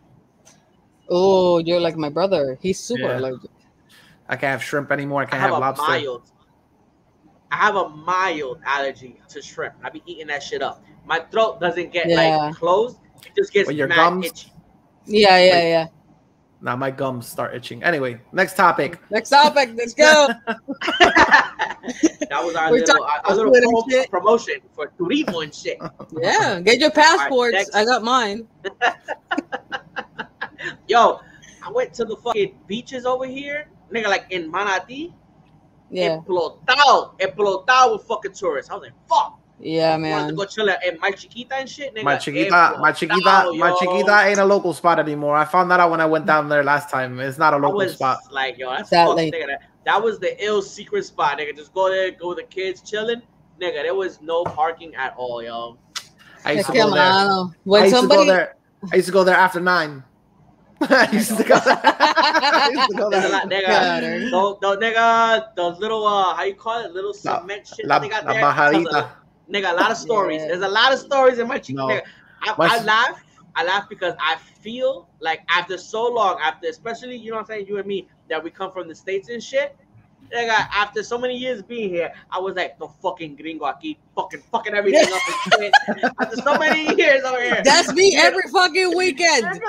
I'm being on the opposite That's side me of every that fucking shit. weekend. Nigga, so many years, I've been like, I was telling Yancy in the car, look at all these fucking gringos. Don't you go back to America, motherfuckers? I was laughing when I went last time. You know, there's an old lady that sells la empanadilla de pizza by the beach, by my Chiquita. My Chiquita, she has a little kiosco. She's on empanadilla pizza. I went over there and I was eating with the Fanta or whatever, and one of the tourists came up and they was like, "Can I have an empanada? You serve pizza and an empanada?" Oh my god! I was like, "Yo, this truly ain't it ain't our spot anymore." Nigga, I was like, "It ain't our spot." Believe it, bro. I was like, "It ain't our spot anymore, bro. It's gone. It's a tourist trap now." I went to Lo Tubo with the girls. Lo Tubo, I guess the water is a little too rough for certain tourists. Yeah, dude. Lo Tubo, bruh, Miguel. Next time you come here, make sure I'm here because when you came here, I went to Florida. I know, right? Like, I was going in, and Sully was checking out. But yeah, next time, let's make it happen. Let's go to a beach together. Yeah, truly. Any beach, it could be any beach. I don't care. We all gotta get together. That'd be cool one day. Oh fuck yeah. Oh yeah, but anyways, nigga, it makes me laugh that y'all talking about Rincon. Because like a couple of days ago, I could have swore I saw Orengo with like a clock around his chest in Rincon saying, "Fight the fucking power! over there with fucking our buddy Orengo was over there. He was filming. He was filming Orengo. actually Shit, the Orengo was taking his chance to get B-roll. And just like he's like, I'm gonna film some shit like this later. I'm gonna aprovechar and have all the people like fight the fucking power. I was dying. I was dying to see if Orengo would have been on the news. One of those people that they just give maquinazos and arrastrándolo and shit. Oh my god. Breaking the camera. He's saving the SD card. Okay, yeah, he broke the camera, but I'm saving the SD card. You just see him running away and shit with the SD card. Fuck yeah! I got the evidence. Next topic. Next topic is Vamos a joder aquí hablando mierda. another fucking film that I didn't see, and I don't know if Sally saw, but let's go into. No, but I was watching the reviews just because I was super interested. Porque I remember watching the trailer with you guys, y nosotros estábamos como que, okay, it's an A24 film. Oh, we're gonna talk about Green Knight. Yeah, man. Yeah. So it was like another A24 film que maybe no mucha gente la va a ver, y maybe it's gonna flop, but maybe it was gonna be good, maybe it was gonna be bad. Estábamos, ¿sabes? Como que el trailer como que no nos conmovió tanto, and we were like, I think this is gonna be bad. Pero that's the funny part. While I was at the theater, I was thinking the same thing. I was like, this movie's really good and it's gonna flop because the movie had like 5 people in the theater, including me. Give me a minute. Keep on talking. This fucking rain is about to go through me. I'm about to Man. To the bathroom. I gotta pee like a motherfucker right now. Alrighty. Thank you for that information. You could have just said you have to leave. Anyway, I gotta take a leak. All right. So I saw the movie actually yesterday, and I have to say, if anybody goes into this movie, first of all, if you don't know A24 style, I personally have yet to see like a straight up action movie from them. Like it's not their forte. Like they're more like psychological ass, like artistical films. I personally haven't seen anything that's like bang bang, you know, very straightforward or whatever. It's always subverting expectations. This movie is, how can I say it? Like visually beautiful, and the way they present the story is very original. But you are not gonna get a medieval epic tale in terms of like, let's say, do you remember like Guy Ritchie's King Arthur tale? It had the guy from Sons of Anarchy, or whatever. Yes. Okay, you are not gonna get anything like that. This movie is not like that at all. And before that, we had the King Arthur movie with Keira Knightley and two other people, and that was like very action packed as well. This movie is not like that. This movie is not even close to that. It plays more like, I'm gonna quote a conversation I had with Orengo. It kind of plays like a ghost story, more than anything else. And it's very psychological. Dare I say, sometimes it feels like an acid trip. Like the movie goes certain places and uses certain color palettes, and it uses like, it plays with like your interpretation of time and like what's happening to this character. A420, esta gente fuma de la buena. Mira, sinceramente, Metaverse, así se sintió la película. Era bien, like, dare I say, psychological. It does carry like it does have a rhythm to the story. The story does drag on. Se arrastra un poquito en ciertos aspectos.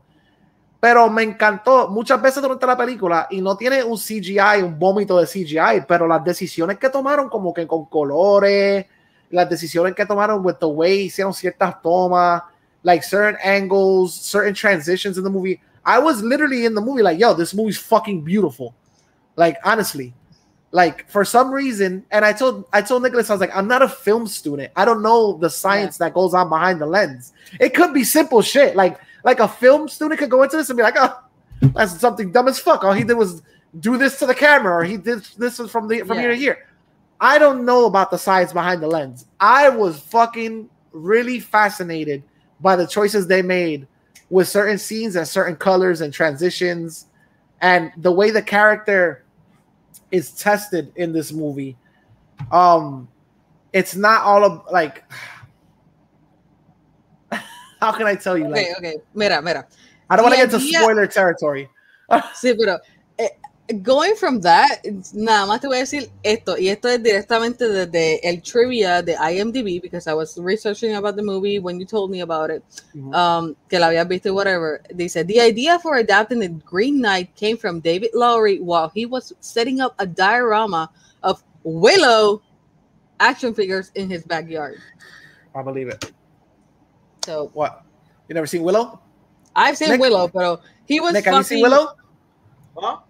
Have you ever seen Willow? I have seen Willow. Of course, nigga. Oh, okay. So like the little fucking the idea.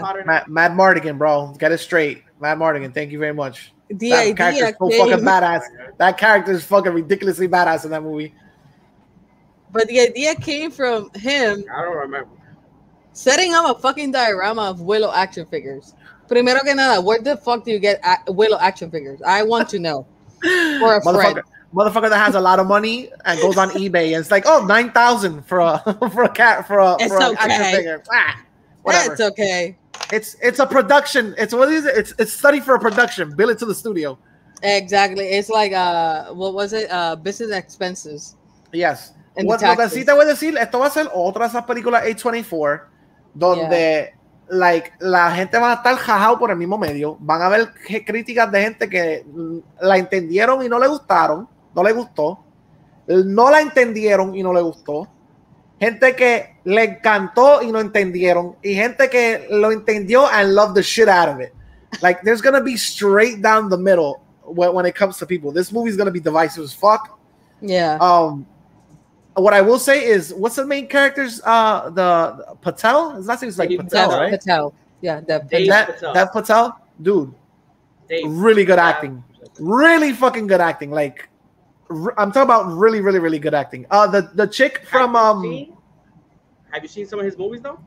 Yeah, he was in Have you seen Lion? Not Slumdog Millionaire, and not Avatar: The Last Airbender. Yeah, he was in that. Have you seen Lion? No. Was it good? I didn't see Lion it. It's slow, but his portrayal is good, nigga. It's real good. Well, this movie's like that. It's slow, but his portrayal is really, really good. And some of the tests that he's put through in this movie are really, really good. And the opening of the movie, I'm gonna be honest with you, I had never read the poem. A lot of people are like, oh, have you read the poem? First of all, like, it's a fucking poem. There's no way that you're gonna tell me and sit there, yeah, I read the poem. I knew everything that was gonna happen in the movie. Bullshit. This movie's fucking 2 hours and a half long. Shit. It's fucking long. Whatever. Shit. But the tests that he finds himself in the good, he's really good acting, and kind of like in the way the movie starts, you kind of like I honestly was like, yo, shit's gonna get real. He's gonna get into like some encounters. We're gonna see a lot of sword play. This shit, I'm thinking like Lord of the Rings. Did it ever happen? No. Oh, no. Fuck it, dog. Nope. You're not gonna get that in the movie. You're gonna get him tested. He's gonna be tested, but there's none of that in the movie. Everything is, from what I understood, honestly, like, I think everything in the movie was a test of the don't like knights take like a cold they have to upkeep. Like, and it's like certain like I don't want to say it's like Alcoholics Anonymous, but it's like these 7 things you have to follow, or these 5 things you have to follow. Es lo mismo que el código de samurai. Every like a warrior's code. Exactly. They take something. So I understand, from what I understood from the movie, was like each virtue of the movie, each thing of the movie was getting tested. Well, you got the giggles over there. Nigga, I'm bugging the fuck out, yo. I saw Sally's wife in the background open the door, and I could have swore that was my screen. I was like, fuck is I'm bugging the fuck out. Nigga, I don't know what happened. What? Don't ever touch it. I'm bugging the fuck out because I saw your wife pop up through that door, and I don't know why. I thought that was my screen, and I'm like, who the fuck is behind me? I'm bugging the fuck out. I'm fucking the fuck out. Scared the shit out of me. Don't ever have another energy drink. Do not ever drink another. I got the headphones, and Yensi's here, and I can't hear nothing. So when I saw that door open, I was like, somebody's in my house. So I'm gonna be honest with you. Stranger danger, nigga, stranger danger. Back to the movie. So that movie's actually long, and that movie I would watch again, and I'm gonna watch it again because there were certain characters in that movie that was like, this shit has a meaning, and I'm not getting it. Yeah. This character means something, and I'm not quite assimilating what the purpose of this character is and why she's visually presented that way. Es como ahora mismo, No, From pero, what? From Ex Machina. Yes. Pero lo que tú estás diciendo me suena como, esto va a hacer que la película haga a la gente ver como que reach out, read the history about this, or read the poem and read what the fuck is about this. Like, es como que, como cuando, pues, las películas que quieren hacer dinero, but they want to make money out of the movie, pues, they sell toys and shit like that. So this maybe can, like, make people look after, like, do research of what this is from, where this is from, who wrote it, what is this inspired from. No sé, lo que me estás diciendo, it sounds a lot like that. Like, quisiera hablar del personaje, like, principal, but I don't want to spoil it for anybody who hasn't seen the movie yet or whatever. Like, pues entonces, ¿tú crees que esta película no debería ser espoleada? No, I don't really think so, for the simple fact that, like, the ride is interesting. It's very interesting visually, and from a storytelling perspective, it is a good ride, dude. Like, honestly, I was again, they had me perplexed while I was watching the movie. Like, where's this fucking going, yo? Like, we haven't seen no clash of swords yet, or whatever. Like, what the fuck is going on here? And then the ending is not gonna please everybody either. I know some people are gonna get to the ending and they're gonna be like, I stand through all that for this? The fuck? Like, I can see it. It's an A24 ending. Yes, very much so an A24 ending. True and true, like fucking Hereditary and fucking Midsommar and shit. And I feel that, like, each A24 movie has a scene where you're like, you can fucking do that? You can show that in movies and get away with that? This movie has a scene like that. Yo. This movie has a scene where I was like, you can fucking show that without getting an N17 rating? I was like, whoa, what the fuck? I remember all of you guys talking about fucking Hereditary and me not seeing it until like 3 weeks ago. And when the fucking scene with the little chick gets her head popped off, I was like, what the fuck? Bro, I mean, Hereditary was crazy. I'm gonna be honest with you. I've seen Hereditary, and it's one of the movies that, like, still makes me uncomfortable to watch till this fucking day. Like, and I've seen a lot of horror, but for some reason that movie just doesn't sit right with me, dude. Like, that one. Por alguna razón. Okay, sorry, pero por alguna razón ustedes están hablando de esto y lo único que yo solamente pienso es, I just, my mind literalmente fue flashback, Pan's Labyrinth. I'm gonna fuck this guy with with the butt of the bottle. I'm gonna smash his nose up to his brain. So that's all I'm thinking, dude. It's not even that. It's not even that. It's not. It's something very simple, but I've never seen it on screen portrayed like that. Oh, spoil it. Fuck it. All right, cool. Hit the warning. We're gonna go into spoiler territory. Green Knight. Green Knight. We're going. Oh, Green Knight. All right. So yeah. All right. So, hit it. Go like this. Do like a hand signal when No. What I was saying, right? What I was saying about the hand signal. No, the hand signal is I'm going to fucking mute you because I don't want to hear the fucking spoilers. You go ahead and say it. Because I want to see the movie. Okay. So go ahead. Am I muted? Am I muted? All right. This will be your signal. This will be your signal.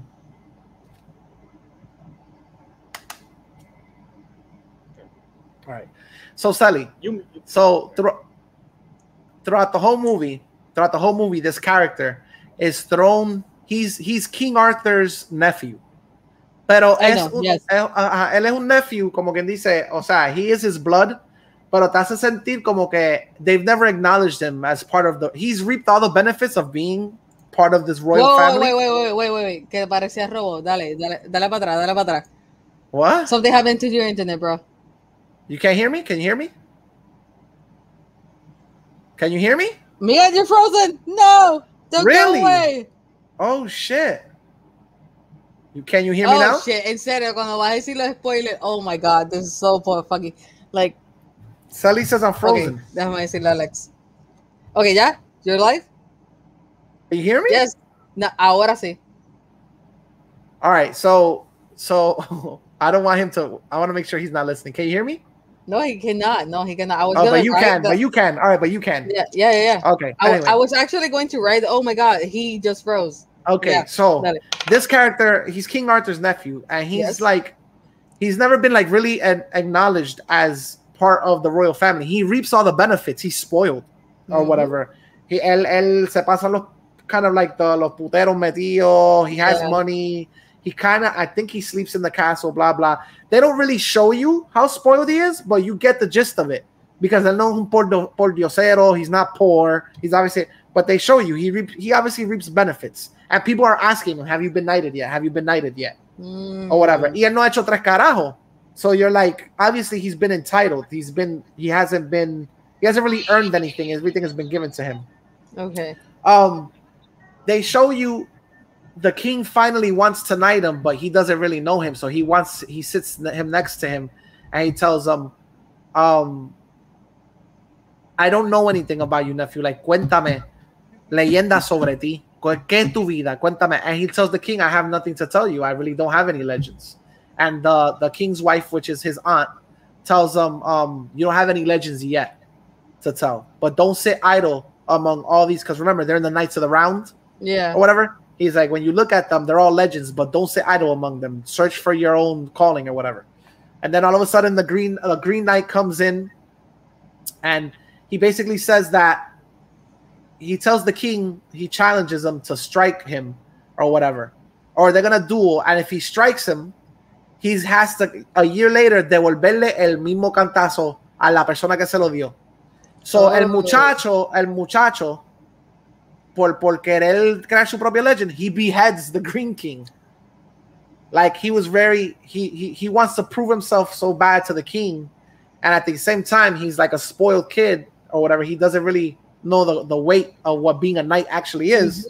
He beheads the Green Knight. So he thinks like, yeah, I conquered it. And the Green Knight picks up his head and starts laughing. And he's like, you got one fucking year. You got 1 year. In a year's time, me and you have to meet again. And I'm giving you back the blow you gave me. So he's like, oh shit, I fucked up. And everybody's looking at him like. So ellos presentan a través de un año, el personaje se va en este journey a tratar, número uno, él quiere encontrar el rey, y no, o sea, él quiere encontrar el knight para pelear con él técnicamente, o a recibir el mismo cantazo que él le dio, que es be beheaded. Yeah. And throughout his journey, he kind of, he's like, dude, he's a nobody. He's not a warrior. So he gets into all these crazy situations that kind of test each code of chivalry. At one point, he reaches this castle with a dude that's a hunter, and his wife is just, I guess she's like a house mom or whatever. And they have this lady that's like a witch. She's blindfolded. The chick like sexually tests him in bed. And she's like, do you want it? He's like, no, we shouldn't do this, blah, blah, blah. And she seduces him or whatever. And she's like, yeah, this rag, if you wear it or whatever, blah, blah, blah. X and Y. He orgasms. And they physically show you his jizz on his hand or on the sheet of the thing. And I was like, holy shit. I was like, I've never seen that. I've never seen that in I've never seen that like in film. I was like, they present you the ejaculation like on his hand or like on the garb that he's supposed to have. I was like, I've never fucking seen that in any movie at a movie theater or whatever. I was taken back. It's really mature, but I was like, okay. I was like, that's a weird step. A24 always has a scene that you're like, whoa, what the fuck? Like, really, whoa. Yeah. What the nigga? I had y'all on mute, but I just saw Sally's face like this, and you like Pero que, dude, what the fuck? That was one of the tests. That was one of the tests for him. And then he does the thing at the end or whatever, the way the movie ends. But that was one particular scene where I was like, what the fuck? Like I had never seen that. Money shot. Motherfucker. I didn't. What's the money shot? What happened? You don't nothing. No. Mind your business. Is that when you finish the movie, you can come back and talk shit. You haven't seen it? No, when you watch the movie and when you finish the movie, you can actually watch the podcast. No, the funny thing is he's not gonna wait. He's not gonna wait till the movie. He's gonna watch the podcast again, and he's gonna listen to what happened or whatever. So I don't want to take the chance and fucking find out. Like, I mean, I don't know. I hear Money Shot and I think of certain something, and I don't know Of if what? it's gonna be in the movie. You listen. You hear what? What do you think about when your money shot? Bukaki, nigga. I'm thinking about nigga bling bling leche, nigga. No, what the hell's wrong with you? Why would you think that? Why would you think that, man? Why would Jesus Christ? My God, bro. Some people just have their mind in the gutter. Anyways, I know that sarcastic tone, so I'm imagining nigga somebody got Bukaki. All right. Anyway, next topic. Green Knight. Next topic. It's gonna be a divisive movie. I personally found it really well. I give it a fucking 4 point something out of 5. I'll watch it again simply because the ride was entertaining. Oh, by the way, the girl from Captain Falcon and Winter Soldier is in it too, as well. I don't know which one. The one that played that we thought was a mutant, but she actually drank the the super soldier serum. Abigail. She plays Abigail. Yeah. Her name is Abigail, right? Abby, right? Abby. Yeah. I think so. She's in the movie. The one that died? Yeah. So she's in the movie as well. Her scene is really interesting as well. It's pretty cool, or whatever. And the movie doesn't have like a CGI vomit fest, but it has certain elements of the movie that are like really beautiful, like eye candy, film wise anyway. So I recommend it or whatever. It's not for everybody, and I'm not saying that because it's like, oh, it's an artistic film. What, I'm not intelligent enough to get it? No, it's just the way the pacing of the movie is pretty long. So if you stick it out, the payoff might be good for you. It might not be good for you or whatever, depending on what you like out of a movie. So they have a lot of special effects, not CGI. No, not CGI, because it can be visual effects too. Define special effects. Special effects is they do have makeup, gore, like anything that is not CGI. It's just like all right. Costumes were dope. The wardrobe was pretty cool. Dude, I'm telling you, everything in this movie is very I don't want to say simplistic, but it's very like practical, right? That's what you got, practical? Practical effects. Yeah, practical effects. I felt more like there was more play with color and transitions and camera play than anything CGI that really stood out to me. There is CGI in the movie, though. Yeah, there is CGI in the movie because there's scenes that you're obviously, they're done with CGI, but it's few and far between.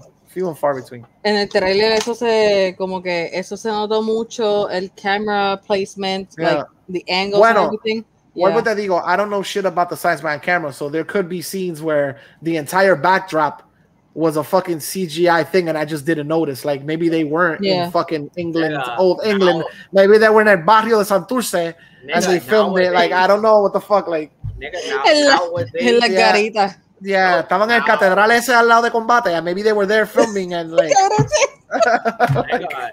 Nowadays they got that fucking technology that they made for Mandalorian. That again, those fucking screens that are. That's fantastic. That's fantastic. If it is that, I'd rather that than you vomit. CGI that you can tell that shit is fake. Yeah. They do have CGI in the movie. WB. They do have CGI in the movie though because there's certain characters that are obviously CGI or whatever. Yeah. Next topic. At the all right, so that energy drink is crashing. That's the problem when you drink that shit. Yeah, me, nigga. I'm gonna have to get another fucking cantazo. What the fuck we got? So yeah, let's go into some fucking trailers. What we got right there? You don't want to hold on. You don't want to talk about old. We didn't talk about that last week. Did we? We didn't talk about old. I felt like I've talked to you multiple times about it, so now I'm muddled. If we talked about wait, we do have local news. That's right. What the hell is the matter with you? You're skipping over all the topics. I don't know what the fuck I'm doing, man. I'm fucking wired and shit. Like I told you, y'all niggas gotta do the heavy lifting. I'm fucking wired. Is that David Bowie? If you read the comics, it's a comic called Gunning for Hits. That's the shit that we had talked about. Like a movie. Okay, all right. Yeah. Which I want to see that movie, by the way. You're gonna have to give me the title again because the comic was pretty cool. It was about like a music manager, and he doesn't just sign artists; like he gets them to do what he wants. So if like I want 40,000, and you're an up and coming band, he's like, no. That's not how we do this. I'm gonna give you 10, and if you don't do what I tell you, you're gonna get. I'm gonna start putting the silencer on the gun or whatever. Yeah, It's a really good comic, but the antagonist is, if I don't know, honestly, I can't say he's David Bowie. Obviously, he looks a lot like David Bowie, but I don't think he acted like David Bowie from what I could tell. I mean, I haven't had lunch with David Bowie, God rest his soul. But like from what I could tell, David Bowie wasn't that much of a fucking douche, at least not on camera. So, nigga, it's called Kill Your Friends. That shit is sitting at a 24% on Rotten Tomatoes. 24% fresh or horrible or 24% is bad. Critic wise, it's like that. But the audience, what you call it, is let me see if it even fucking tells me. Okay, the audience is 33, so it's not that much higher, but it really sounds like that. It's like this guy who's a music producer or some shit, and I think he ends up actually like killing the competition. Like it's supposed to be a really dark comedy. Okay. So quick through. I saw Old this when I went on my business trip or whatever. The first day I got there was Sunday. I was bored. The movie theater was close to the hotel, so I was like, "Fuck it, let me go see Old." Shyamalan doesn't really outdo himself in this movie, but I will say that is the most creative form of turning time into a villain that I've ever seen in a fucking movie. Like both literally and figuratively in that movie. A lot of crazy things were done with the concept of having a child mind in an adult body. I'm gonna leave it at that. The ending kind of sucked, and the reason why they were on the island was like, I understood it, but everything happened so fast in that movie, and I kind of feel like he did it on purpose so that one day he could tell the critics, like, yeah, everything's happening fast because literally in the island everything is happening fast. That was the purpose of the movie. But the way that the whole movie plays out is just rapid fire.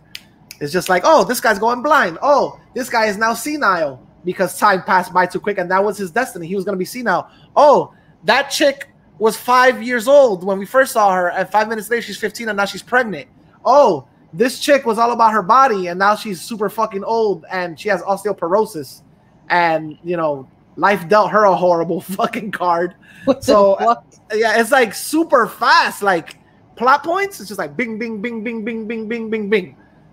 You know what I'm saying? Like it's really, really fast. It was okay. So if I have to give that movie a fucking rating, I'm gonna give it again like a 3 out of 5. Okay. Oh my god. So in other news, so you're talking about it's on the level of Jungle Cruise. Yeah, I mean it's not something I'd like want to watch again and again and again. It's okay. What were you expecting? A 4? So yeah, go ahead. You want a 5 or like what? No, I don't know how to do it like it. So Sully has some news about Puerto Rico getting screwed over. As always. Surprise. Okay, so para los que no saben y los que son fanáticos de cómics y toda esta pendejada, because it's something really like disheartening y frustrante sobre todo y que encojona. Esta pendeja encojona. This is why I'm talking Spanglish, but mostly Spanish because I'm super fucking pissed. So, básicamente, IDW, the publisher, they renegotiated their licensing, and for some reason, well, their licensing specifically with Teenage Mutant Ninja Turtles. And for some fucking reason, they excluded Puerto Rico. So, what I don't understand about that is it's specifically with Teenage Mutant Ninja Turtles. Like, you guys won't get any copies of, or IDW in general just isn't sending anything to Puerto Rico. Específicamente porque esto fue gracias a Capitán Granuja Comics and Games. They're really good friends of mine. Yo siempre estuve ahí cuando empezaron con shops. Yo siempre me metía, like I used to live at the shop. Okay. Casi, y estamos diciendo que ellos abrieron en temporada María y nosotros siempre estábamos ahí, siempre. Y después after my dad died, I had to go less, and now that I don't have a car, so I can go anytime that I want, so that's super sad. Pero es como que I always cherish the friendship that we have, y que I've seen the struggles that they've had with publishers, and not only publishers, but also distributors. Y ahí es cuando tú entiendes cuán jodón es tener una compañía, una tienda o una compañía o un negocio de cómics o un hobby shop aquí en Puerto Rico. Pero, literalmente dice así mismo, ellos renegociaron el contrato, the license agreement con Teenage Mutant Ninja Turtles, que ahora mismo no sé si en dónde queda para mí que Mattel. is it Mattel or who has it? Porque yo sé que en The Toys That Made Us ellos hicieron el episodio donde los creadores de TNMT ellos se reunieron y ellos hicieron las paces y yo no sé qué carajo, pero aparentemente one of them still has the licensing or it's like I know they have some kind of power within, but I do not remember. If you guys want to correct me, go ahead. I'm giving you permission this time around, and you can actually go watch The Toys That Made Us on Netflix. Pero el punto es que ellos específicamente renegociaron Teenage Mutant Ninja Turtles y excluyeron a Puerto Rico. So you cannot have, o sea, Wow. si tú eres una tienda y aunque sea por distribuidor o lo que sea, si tú eres una tienda aquí en Puerto Rico, no puedes vender ningún cómic de Teenage Mutant Ninja Turtles y específicamente el que está dando el palo ahora mismo, que es The Last Ronin. What's up with that though? I don't understand why they would do that. Like, you're gonna exclude. What was the reason? What's the thought process behind that? Like, is it because of the way? Like, is it political? Like, is it the way our status because of our status as an island? Or pues literalmente. Yo no creo que son tan HP de be like, we just don't want it on the island. Like, exacto. No, pero fíjate, Diamond Comics considera a Puerto Rico internacional.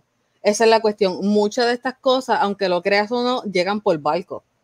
Yeah. Porque pene. Y lo voy a decir así bien explayado porque es así. Y no te dan explicaciones. Inclusive cuando Capitán Granuja tenía no recuerdo qué mercancía. Yo sé que había una mercancía que a Puerto Rico no iba a llegar tampoco porque, los cómics de DC, cuando pasó toda la pendeja de cómics de DC, eso era una estupidez.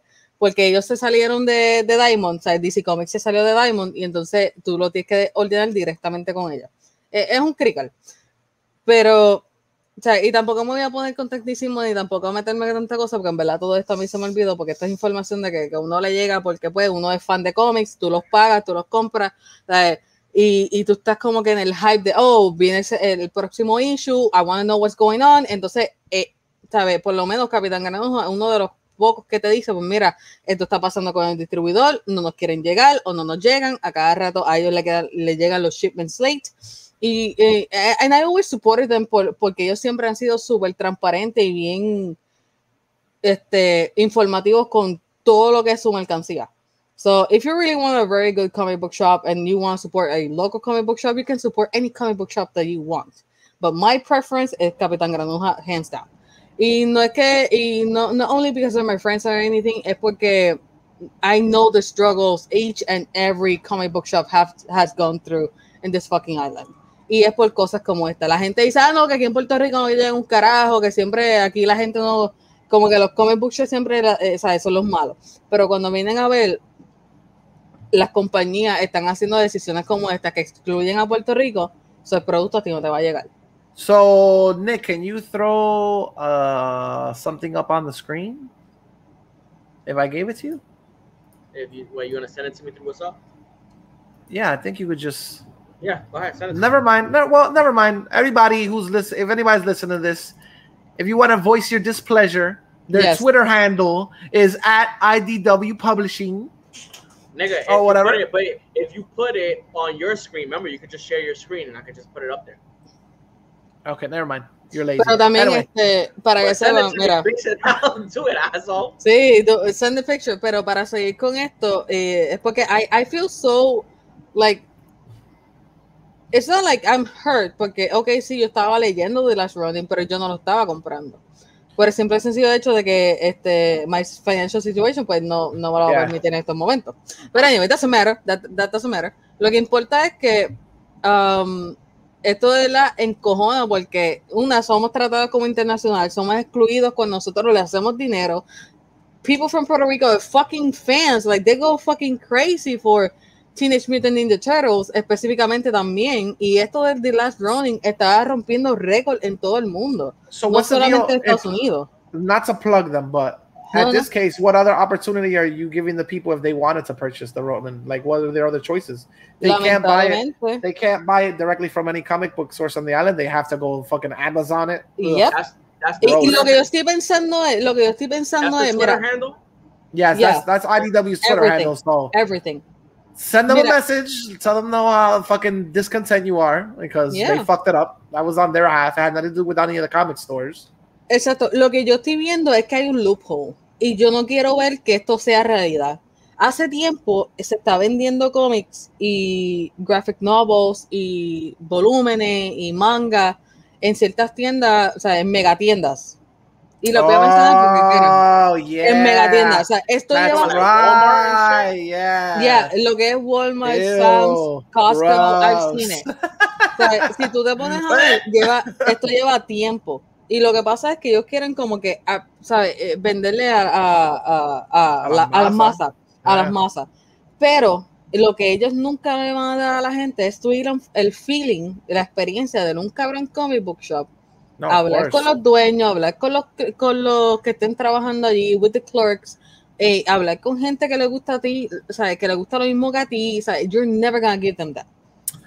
As being a former employee of the satanic ass W, I can tell you that obviously anybody who buys comics at a Walmart is obviously buying them because they're literally their only fucking last resort or whatever, because you're never going to get a comic that I think is in pristine conditions out of there. You know what I'm saying? You're getting something que todo el mundo ha manoseado, ha tocado, tal mismo que lo puso en el stock, la estrella contra el piso. And B, let's fucking be honest here, because I even used to work there and I used to do it all the time.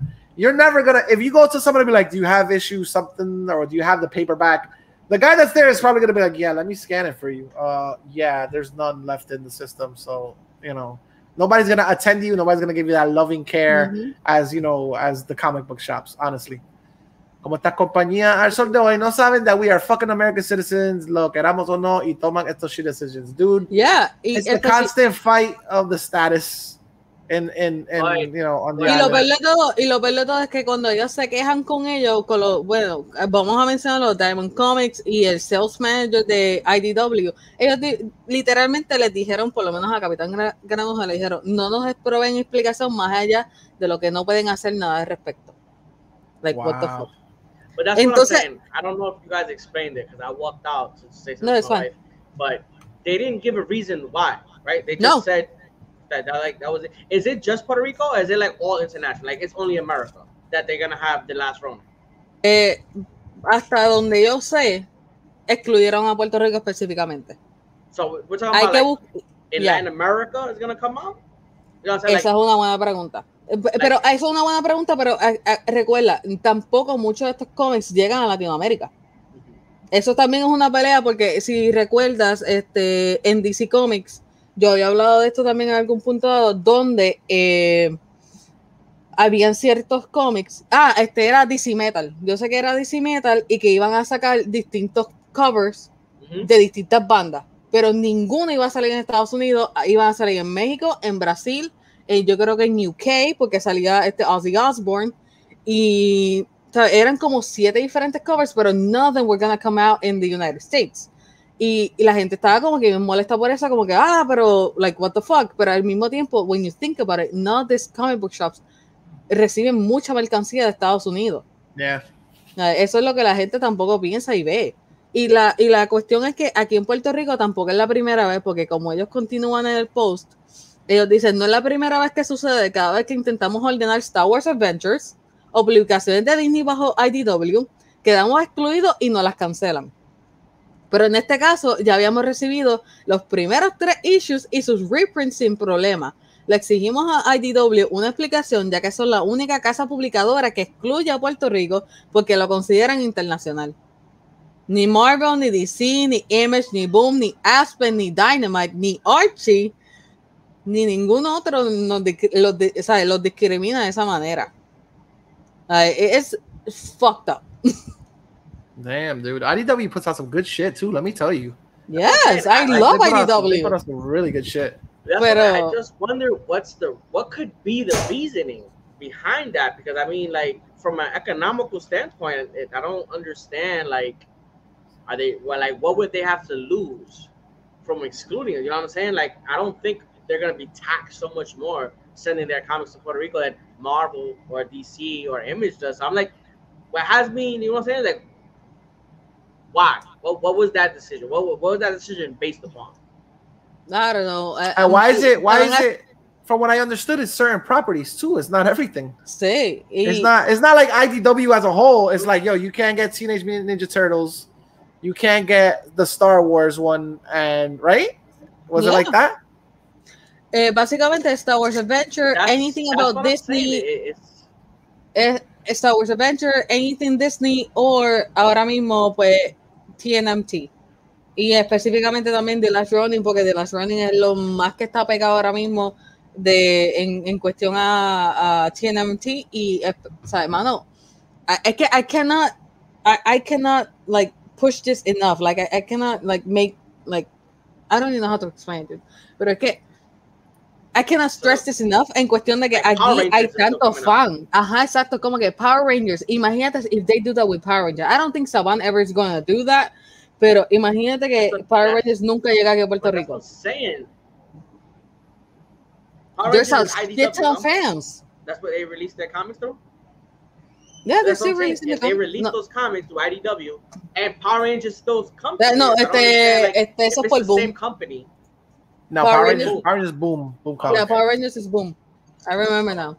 Pero es que es lo mismo, porque cualquier compañía puede tomar esa decisión. When you think about it, any company can make that decision out of fucking nowhere just because. Porque eso es aparentemente porque they consider them international. Cabrón, es el mismo fucking precio de yo shipear algo a Florida que tú shipeármelo para acá. Yeah. Like, I don't get it. Like, this is the same fucking USPS price. That's what it's even more bewildering, because it's like okay, me, XP in Bridgeport, I have a store and I'm gonna send you hoodies. I'm gonna send hoodies to Chicago, but I'm only gonna send black and white hoodies. I'm not gonna send the red hoodies. Yeah. Like, IDW is gonna give you, I'm going to send you comics. I'm just not gonna send you this comic. Like, exactly. It doesn't make no fucking sense. Y qué bueno que estamos hablando de esto aquí, porque es más allá que hablarlo simplemente en un post. Porque eso, yo iba a hacer el video, pero pues fucking... Mira, después que yo traté de hacer el video, que no podía porque el cabrón estaba recortando la grama, mano, se me fue la luz en medio de un stream. I had no luck that day to make the fucking video, so I'm glad that we're talking about it today. Porque yo en verdad puedo, like, release my feelings. Let me tell you, talk about the post, you know. But I have seen that situation where Puerto Rico is considered international and other stuff. I mean, it works sometimes in the benefit, because, like, my friends in I'm just saying in this situation, my friends, like, on Steam and on other, like, gaming stuff, they get, like, an international discount. I'm like, you guys aren't fucking international. Like, what the fuck are you doing? They got like 40% off a fucking game. Yeah. Like they buy. That happened to me when I used to order shit from Amazon. Yeah. And I used to put my address, not Puerto Rico, and it would be like, we can't ship. But then I would put Puerto Rico as a state and the United States as the country. Same address, just change that, and it'd be like, okay, I can get everything now. That's weird. That's happened to me countless times with eBay, Amazon, even GameStop. And GameStop is a whole nother topic, dude. Yeah. That is so fucking true, Metaverse. That is so fucking true. Es que es cierto, porque pero también me molesta la gente que dice, no, pero es que a los comic book shops que están aquí son bien charros, que no le llega la mercancía, pero por esta razón es que no llega mercancía. Entonces la gente los culpa a ellos when they have no fault. Ellos están más frustrados que los mismos clientes. Yeah. It's a bread and butter. They can't make no money. They can't pay the rent, bro. Like, imagine. And the Last Ronin is a fucking, like, it's one of, out of IDW, is one of the highest selling comics. So to have, like, the star product and be like, oh, we're taking that out. O sea, estamos hablando. Yeah, so sorry about that. Es que I'm so fired up. I'm so sorry. Pero es que estamos hablando de también esta es una compañía que hizo su entertainment, ¿cómo se dice? Division. Mm-hmm. And they're pulling out shows in sci-fi, like Winona Earp, por ejemplo. Yeah. That's a fucking example. Like, and they're putting out money to all these things, but they do this kind of shit. I don't know. Nah. Like, I don't know, dude. correct me if I'm wrong, because I'm not sure. But is this like the first time some shit like that has happened? No. Puerto Rico? In Puerto Rico with IDW, that like for some reason they said we're gonna sell comics there, we're just not gonna sell this comic. Bueno, así tan público, creo que sí. Yo diría que sí. Porque diría que no por lo de Star Wars Adventures, porque es cierto, y lo de Disney bajo IDW también, porque ninguno ha llegado. And I love visiting comic book shops all over the island. Pero te digo de que yo diría que sí. Yo diría que sí. Así de específico y así de asshole, like, I'm not gonna provide you. I'm not gonna provide you. I should talk to fucking Decker, and we should go over there and see if we can film an episode there on Sunday. Yeah, I mean, awesome. Anything. Like in other news, Sally, you also went to like an anime fucking convention, right? A fucking convention? What was that, Ponce? Yeah, it was Centro del Sur Mall in Ponce. It was the Comics and Anime Expo. It was pretty chill until it came to the cosplay display, basically, el desfile de cosplay, which I'm not against. I love cosplay. We had cosplay drama.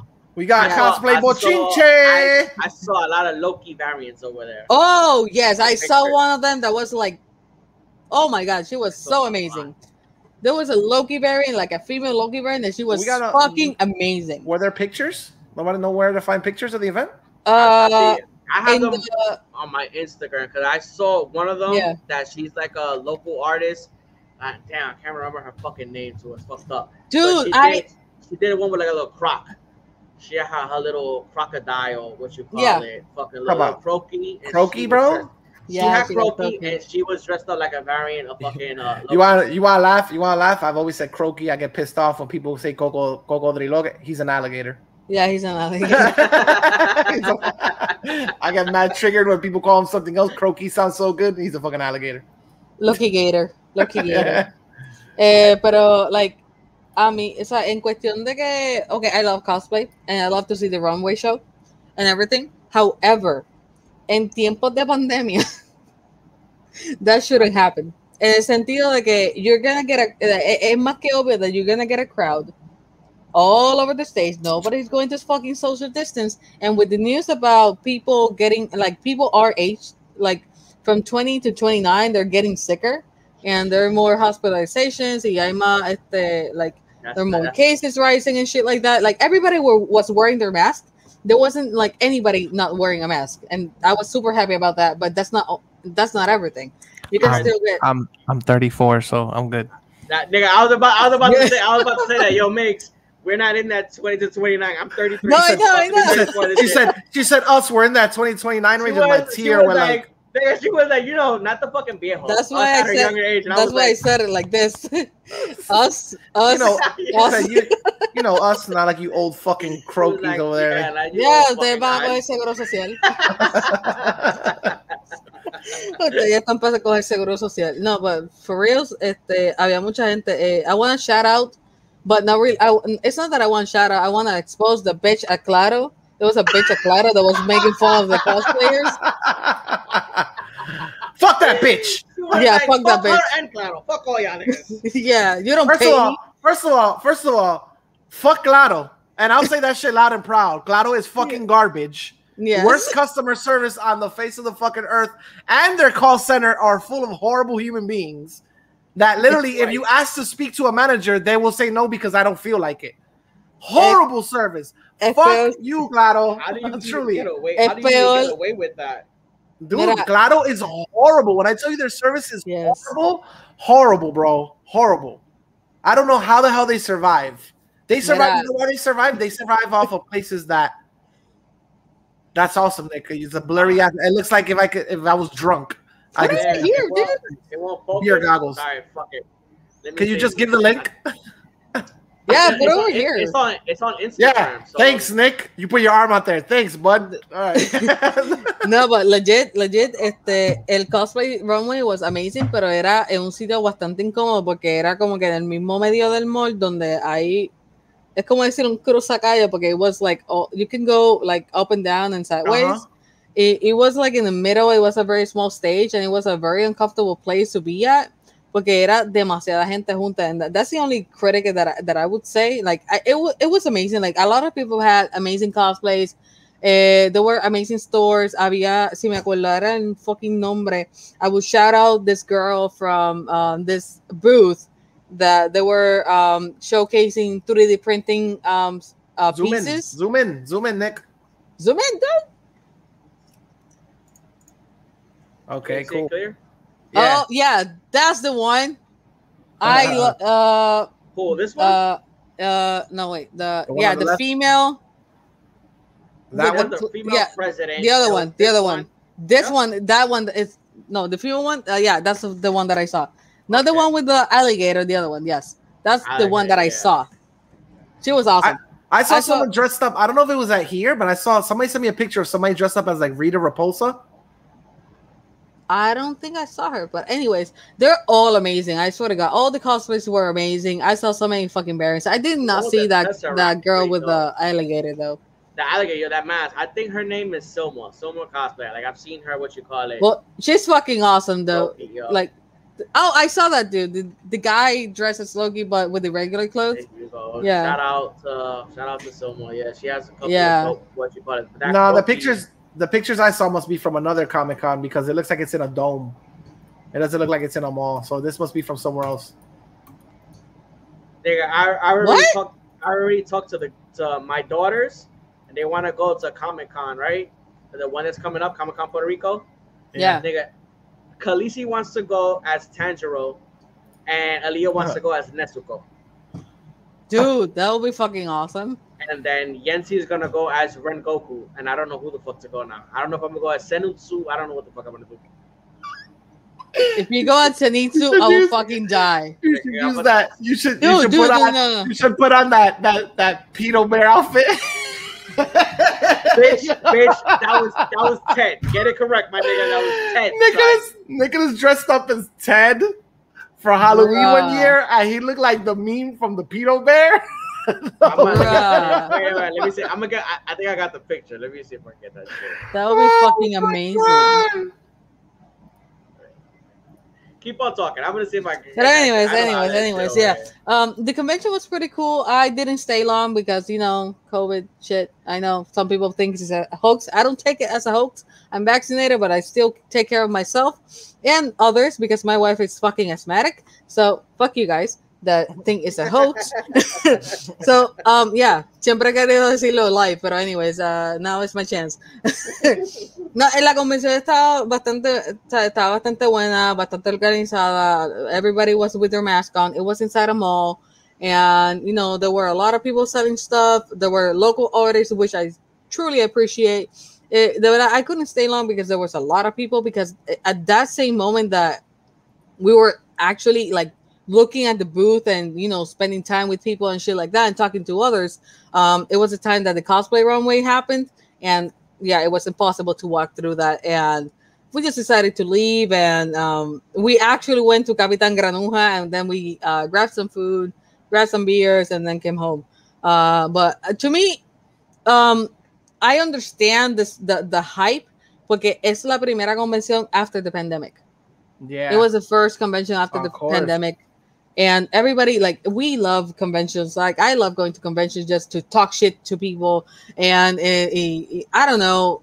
Es que para mí es como que so personal being at a convention. Like, I have a lot of friends, but the majority of my friends are in the metro area. It's fucking stupid. Like, and stupid mean crazy. Like, I have a lot of friends, but the majority son de la metro. Ustedes son, Lex está en el carajo del norte. Tú estás en las puñetas en Florida. Yeah. I was like, yo, Yancy, yeah, we're gonna go over here, and Sally's from Cabo Rojo. And she was like, Cabo Rojo? Yeah. Damn, she's far as fuck. I was like, nah, it's Cabo Rojo. That is a fucking story of my life. Like, one of my good friends, this is diabetic and naughty bartender. So this is diabetic. I know him from like since forever. We've been friends for like 10+ years, and he's been always in the metro. Like it's no joke. I know a lot of people from the metro, even if they don't know me. I know a lot about the stores, businesses, and shit like that, just because I really love. Oh my god, dude, that's fucking awesome. Are you sharing it? Are you sharing it? Yes. Don't see it? Fucking Ted, dude. All right, I'm gonna add Hold your on. picture because you're a Go ahead. dickhead. All right, Go ahead. Fucking Ted, this is dude. Miguel's picture. El Mimo, bro, it's the same. I'm telling you. I got Look at that him. shit. $15 in Walmart, nigga. Arms Fuck open. you. Go back to my picture. Go back to my picture. Look, arms open and everything. Look at him. Check him out. Look, Fucking I'm Peter telling Bear. you, dude. Pedo Bear, bro. Oh my god. Dude. I went all around Plaza del Sol with that shit on. That shit was comfortable as fuck. No, but I yeah, went the to- convention I went was to work. I. I was at a call center, and it was Halloween. Oh my god, dude, no, Go ahead. never do that again. Oh my god. Oh, but yeah, Send the it convention to was the next cool. costume, nigga. Send it to. Zenitsu, yeah. Zenitsu with the Peter Bear suit. What was I gonna say? When's the next con? But after that one, when is the next like big con in Puerto Rico? Until, o sea, por ahora, it's amazing porque esta convención casi no se promocionó en el sentido de que I never knew about it until a friend of mine told me, "Oh, do you want to go to this convention so we can meet up?" And we actually did. We had a fun, awesome time. I actually met with Dizzy Diabetic, with Tachi and Hector, good friends of mine. They always support my streaming shit, and I don't know, man. Like, es que también es peligroso como que anunciar las convenciones because a lot of people are craving them. But I think the next convention is going on the calendar is Puerto Rico Comic Con. I don't think there's any other convention schedule for now. There's to my knowledge. Yeah, 'cause over I here. didn't hear shit about this one. No, it was like hush hush. Like yo me enteré por alguien más. So word of mouth. So who knows? Over here in Florida, the Tampa Bay one is today. Yeah. Actually, the Tampa Bay, the MegaCon in Orlando is August 12th, and the Florida SuperCon is the 10th of September. There's fucking conventions every fucking month. Pero es que Tampa Bay, MegaCon, Florida SuperCon, UltraCon of South Florida. Oh, this was actually near me. This is in West Palm Beach. What the fuck is UltraCon? Miami Con. No, Miami's the SuperCon. That's September 10th.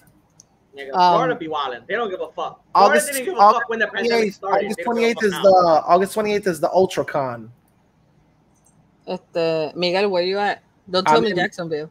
No, I'm in West Palm Beach. Okay, cool. Nicholas is one of those typical people that only sees Miami on the map, a blank space, and then Orlando. Like a person, like you have to, if you had to take a boat to get from Miami to Orlando, there's like just water in between. You don't see Tampa, you don't see Kissimmee. No, there's no West Coast. There's no West Coast of the peninsula. There's the East Coast, and Miami is one place, and Orlando is the rest. That's it. I have Miguel's eyes because I remember when I met Miguel. Oh, I'm from New york. Oh, you're from the Bronx. Because there's no other fucking boroughs in New York. It's just the Bronx. I bet you, whatever you want. You're Spanish, you're Puerto Rican, and you're from New York. You have some lineage traced in the Bronx. I've never lived you have some in the Bronx yes, in my yes, life, you have some. my nigga. Do you have any family members that live in the Bronx? No. Hey, cuidado. No. I have in Brooklyn, Queens, Staten Island. I was born in New Jersey. And if you look at my family tree, there's a ranch that lives in the Bronx. Cuidado con Jersey. I have a sister in Jersey. I'm telling you. Nigga, my lineage, the only person that has ever lived in New York, that was born in New York from my family, is my father. Because my grandmother's from Mayagüez, and my father's father is from fucking Ciales, and my mother is from Puerto Rico. So the only nigga. He's from where? He's from Ciales? Ciales, asshole. Ciales. Me and my father are the only ones from New York. Everybody else is dead ass from fucking Puerto Rico. So Brooklyn, fuck you, nigga. There's my dad is Brooklyn and I'm Queens. There's no Bronx. You're Queens, what? Okay, great. I bet you he's lying. Just like he didn't know about his. Just like he didn't know. Just like that guy over there. That guy right there. We had this talk. He did a DNA test, and without the respect or whatever, I don't mean to get racial, whatever. His mother is of the light skin persuasion. He didn't know he had European blood in him. Oh, nigga. Being Puerto Rican. First off, being Puerto Rican, I didn't know he had European blood in him. We got all three. Exactly. Not only that. His blood came back. His blood came back, and it was like 95.5 European. That's once again where Miguel it was like 95.5 European. It was like exaggerates like a motherfucker. Tú sabes los bizcochos. Tú sabes los bizcochos de chocolate que tú compras en la fila.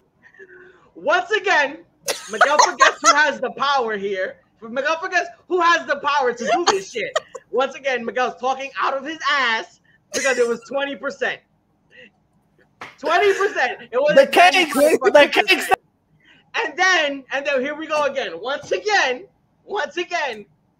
I didn't say I wasn't European, dickhead. I said there's black people in Europe. And the cakes are black on the outside and white all on the inside. That's Nicholas. Miguel could go suck on 3 dicks. Are you telling me? Espérate. Eso tú me estás diciendo que esto es como las Oreo esas que vienen como si fuesen cameo. Exacto. Pero entonces, instead of the cream being white, it's like a chocolate cream. No. Backwards. He's the Oreo and white on the inside. He's the Oreo that comes doubly stuffed with white in the middle. That's the outer thin layer is black, but in the inside nothing but European cream. Again, Miguel could go suck on 3 dicks. Fuck you really quick. So espérate. No, wait. Are you telling me Lex is Carlton from Fresh Prince? He's from the mountains of Nicholas's heritage is somewhere in the Viking mountains of Caucasus.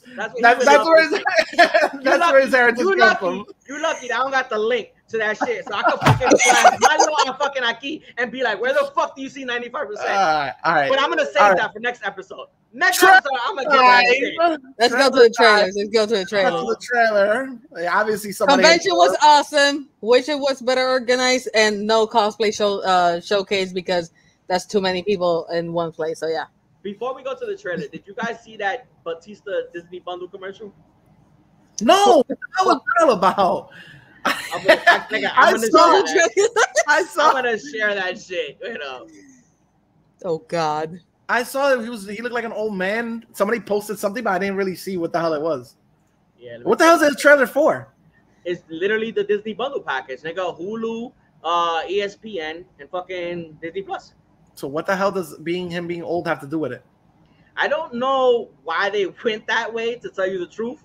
I don't know what the fuck was the thought process behind that shit. Okay, I'm Blake. Tell me if you guys can hear it. Yes, we can. Yeah, it's just really slow. Stream every stream you can stream. There are funny streams, traumatic streams, all kinds of streams out there. But there's only one stream that has every kind of stream you could ever want to stream. It's called the Disney Bundle, and it gives you Disney Plus, Hulu, and ESPN Plus for only $13.99 a month. And I like to stream it real good. I'll wake up and stream The Mandalorian. By late morning, I'm hooting and hollering for the Orioles. Mid-afternoon, I'll dive into something that tickles my heart feathers, like Soul. And by nightfall, I'm watching June Osborne take down the gosh darn patriarchy of The Handmaid's Tale. Well, it's a day spent streaming the Disney Bundle. 1 minute you're watching a good old-fashioned football jamboree, and the next you're watching Love Victor. I love Victor. Yeah, I hear you. It's time for a big UFC dust-up. Yes, ought to be good. The Disney Bundle, streaming at its best. Okay. First of all, ¿qué plan de internet él tiene que le llega al fucking swamp? I need that plan. I need that data plan. in a fucking swamp, first of all, and Dave Bautista's out here trying too hard. Like, bro, nigga, take a couple steps back. Nigga, but nigga, that nigga made me laugh. I don't know if it's a real tweet or not. It could be fake. It could have been made up. But I saw some shit like after Scarlett Johansson fucking put the lawsuit or whatever. He put something on Twitter was like, I told you should have made a fucking Drax movie. Motherfucker. If he did that shit for real, that shit was funny as fuck, though. Oh my god. Ew. All right, he's so bugging. yeah. By the way, there's a lot of rumors. There's a lot of rumors about what the third one is gonna do to that character. So strap in. Yep. Let's go. Look.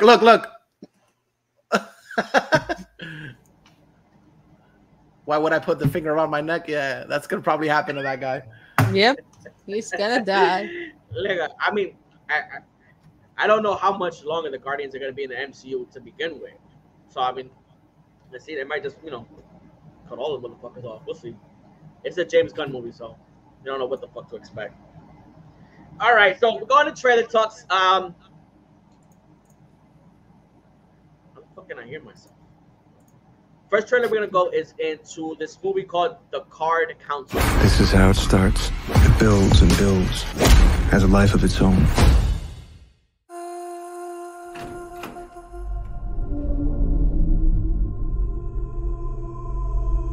There is a weight a man can accrue. This is where all the good stuff happens. The weight created by his past actions.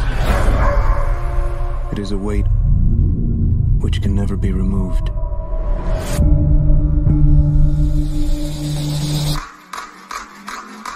All in. You count cards, right? I'm not that smart. But you win. You need someone to stake you. That's what you do. You run a stable. I'm always looking for a good thoroughbred. Having been sentenced to 10 years in prison, I learned to count cards. How'd you do that? Poker's all about waiting. Check, raise, re-raise, call. Then something happens. You remember it? This is where all the good stuff happens.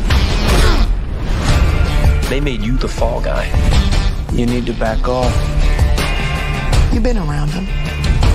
He's a mystery. And I don't know if that's a good thing or a bad thing. This is how it starts. Just a fleeting thought. You might want a piece of what I'm gonna do. Then it builds. What is that? Set things straight. It doesn't matter to me if you did something bad in your past. Nothing can justify what we did.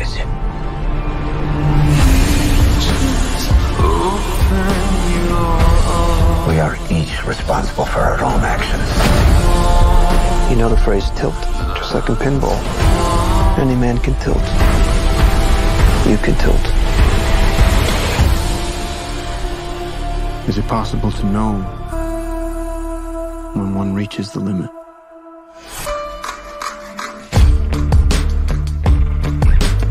You have to be the strangest poker player I ever met. Oh, you have no idea.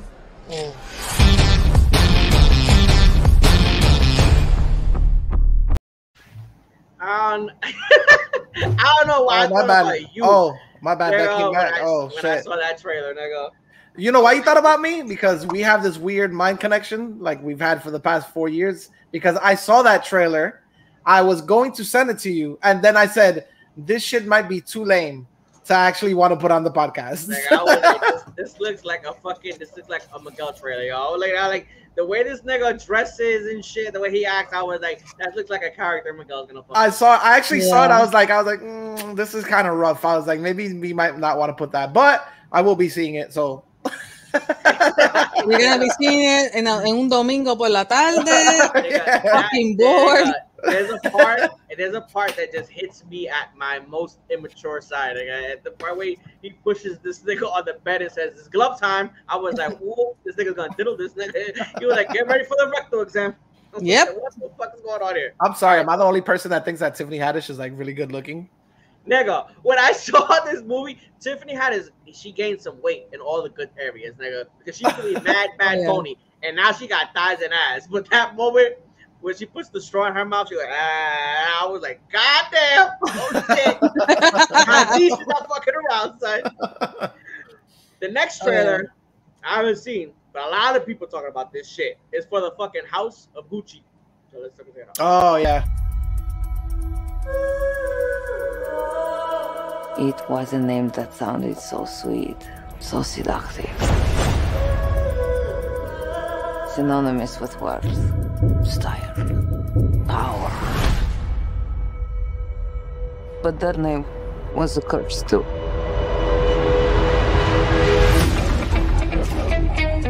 I've been a Gucci all my life. Your name is in the history books. Wow. You are Gucci, you need to dress the part. It's chic.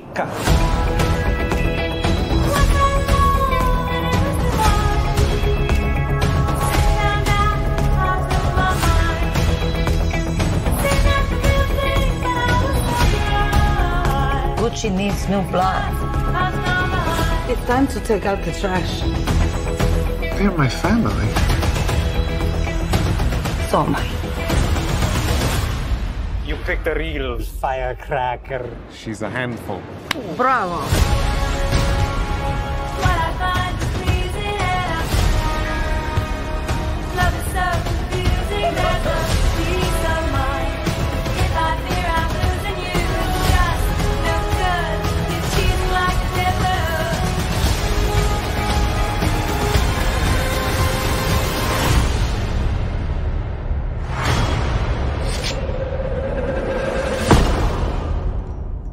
I don't consider myself to be a particularly ethical person, but I am fair.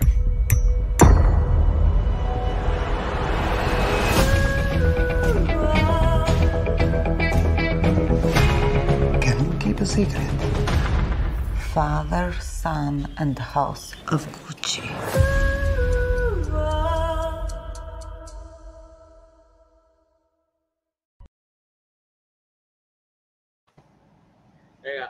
Hey. I have no idea about the fucking story of Gucci. When I saw a murder, I was like, "Ooh, who the fuck killed who?" Same thing with Versace. I was just about to say that. I was like, "What is it with these fucking fashionistas and getting murdered?" But that's what I'm saying. I don't know. Versace was just like what, like a random fan, or just like a crazy fucking guy that shot him. With that, the verdict is still out on that shit too. If you watch the show, they'll paint it as somebody that supposedly was like enamored with him, and the person was already a psychotic to begin with, but then he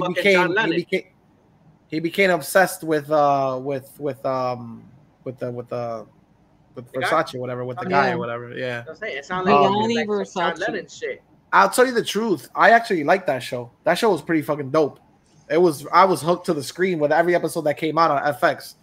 This movie, obviously, it's gonna be a different story, but these people are swinging for the Oscars with this shit. Nigga, it's funny as fuck. Lady Gaga, Adam Driver. Every name was Academy Award winner, Academy Award nominee. Like every single person. Well, they're swinging for the Oscars, and it has a good. Tiene un elenco brutal. Fucking Jared Leto and the makeup on Jared Leto. Yeah. Nigga, I was like, nigga, that Ron Jeremy. Like, who the fuck is that? Jared Leto. Like, get the fuck out of here, nigga. Did you see Jared Leto in that movie where he plays the guy that killed John Lennon? I haven't seen the movie, but I visually know what you're talking about. Bro, he did that without makeup. That was straight up. This nigga just got fat as fuck for that. I saw it. I was like, mira, lo que pasa es que, mala mía, pero es que I'm looking up information since nobody knows the story. Y es como que, oh, this coming out of, left fucking field. Pero en realidad es que cuando en las marcas así de fashion, they always have feuds and mostly with families. Esto no es como some Toretto kind of shit. Oh, nigga, this is some Italian mafia shit. Exacto, lo que pasa es eso, es que, exacto, like, ellos, like, you reach a certain status and you do certain kind of stuff, and then you have rules, and you have friendships and partnerships donde menos la tienes que tener. So, básicamente es eso, pero uno de los, no sé, I really want to know in what year this movie set, porque entonces sería, we can pinpoint the feud. Porque en los 90s, 80, I think it's 90s. I think it's 80s and 90s because they showed Studio 54, and Studio 54 is I don't like think from it's the in the 90s though. 70s, 80s, and at the end of the Yeah. 80s, like early Yeah. 90s when they closed Studio It 54. looks Lo like que 70s, pasa es, 80s. exacto, in 1969, Giorgio, son of Aldo, had sparked the first family feud by launching Gucci boutique on his own, which was finally reabsorbed by the family group in 1972. During the 80s, the Gucci saga eroded the family held top management of the company and fed the press headlines. So, básicamente siempre hay como que estos feuds entre la familia, quién se queda con la marca, quién no, quién hace el chavo, quién no. So, yeah, there's a Studio 54 closed in 1980. So what I want to know is Lady Gaga's character, did she marry into the family? She looks like it seems like it. She married into the family, right? And wow, so she's trying to steal it away from the Por eso quiero saber en qué año es, porque wait, si ella va a ser Patricia Reggiani. I think so. Yeah, I think so. Okay, Patricia. Okay. That whole Mauricio tapping Gucci. on the copa, I was like, it's time for somebody to get off. That's the signal. Okay. Like I'm not ethical, but I'm fair. Ping, ping, ping. Okay, pues mira, Paolo Gucci, son of Aldo, tried to launch the brand Gucci Plus on his own. Aldo was criticized for developing most of the international business under Gucci America, which he owned in 1982. To ease tension in the family, the Gucci group was. I'm gonna read this whole thing because it parece que it goes into the movie. Give me 1 second, fucking cat. Oh, Dios susto, carajo. Mi gata, puñeta, siempre se mete los pies, me asusta, carajo. I didn't hit her or anything, just in case. Okay, fucking cat. I insult her, but that's as far as I go. Okay, in 1982, to ease tension in the family, the Gucci group was consolidated and became a publicly traded company, Gucci SPA. In el 83, Rodolfo died, so Mauricio Gucci inherited his family majority stake in the company and launched a legal war against Adolfo for full control of Gucci. So I think this is where the thing is happening in the movie. Persecution was blah, blah, blah, blah. Doesn't really matter. Mauricio Gucci took over the company's direction. In 1986, Aldo Gucci, with only 16% whatever, was sentenced to a year in prison for tax evasion. The artwork of the Gucci Galleria was liquidated in 1988. Mauricio Gucci sold almost 47.8 of Gucci of the blah, blah, blah investment, whatever. Entonces, they had. Where does the murder come in? That's what I'm saying. 1981. No, pero para que sepan why he was killed. Porque he, like, 1991. ¿Cuándo fue que contrataron a John Wick para empezar a eliminar family members? I know. Who was the one that died? Mauricio. Okay, Mauricio. Por eso digo de que it goes into the story. De que, why? Porque me van a preguntar, le digo, he was killed by X and X person, pero but why? So I'm saying the why first. Okay, 1991, 1993. Gucci finances were still in the red. Mauricio Gucci was blamed. Blah blah blah. Ton of shit, fucked up shit happened aparentemente. And then March 1995, Mauricio Gucci was shot dead in the lobby of Gucci's Milan office. His ex-wife Patricia Reggiani served 16 years in jail for hiring the hitman for the murder. Oh shit. Por eso, they had family disputes for the trademark of Gucci products. So, desde los 69 hasta el 80, hasta el 95, de 1969 to 1995, esto era una polémica súper cabrona, entonces. There we go, yeah, Mauricio Gucci. Guys, you ask and I provide. Sophia Loren, the actress. She's playing. No, who's playing Sophia Loren? Madalena Guinea. Oh, okay. Una Guinea. All right. Jack Houston is in this movie too. I'm sure. Vincent Riota. What has she been in? She has been in Zoolander. Okay. She kind of looks like Sophia Loren a little bit too. Go back for a second. All right. If you can. Okay. For to the cast, if you can. Jack Huston. We got Yeah. Mauricio. Yeah, Adam Patricia Driver. Reggiani is played by Lady Gaga. And Adam Driver is her husband, who's gonna get off at one point in the movie. Exactly. Spoilers. Tom Ford. Oh shit. So I guess that's where the competition is gonna be because Tom Ford is a fucking designer. There you go. That's why the movie is made. Gucci. Yep. Oh shit! And they got Eduardo Filippo as Walter. That's the guy that sells pretzels outside the office. Asshole. Walter. What the fuck is that? That's the guy. That's the bellhop. That's the guy that gets the keys when they dock the car. Walter. Oh shit! All right. So we're gonna go into the last trailer of the day. This trailer, I only saw like 10 seconds of it, and I was like, this shit looks pretty interesting. So it's called Mod God or Mad God. Mod God. Shut the fuck.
I need this. Look trippy as fuck, yo. I need this. You showed the short trailer. There's a fucking way longer trailer than that. I don't even know. I started seeing it and I was like, I don't want to see it because I just want to see it fresh with y'all. I don't even know. I saw that shit today a little bit. I was like, what the? I only saw like the animation at like the very beginning. Guy shows the light and he goes walking. I was like, yo, this shit looks fucking. So what I don't understand, if you look at IMDb, there's or maybe this one is like feature length. Maybe this is more shorter. I mean, longer than obviously fucking 12 minutes. But he had I guess sent out like part 1 and part 2 of like the same title under the same name. Mm-hmm. But I guess they were just like proof of concepts or whatever for what he wanted to do. The trailer I saw is fucking nightmare fuel. Like straight up, like it's just like that, but there's fucking nightmare fuel. There's way more than that. I need that in my life. I need it in my life. I think it comes out. So when does it come out? It comes out in. What the fuck is it? It's by Philip Teppet. It comes out August 5th. Oh, this week.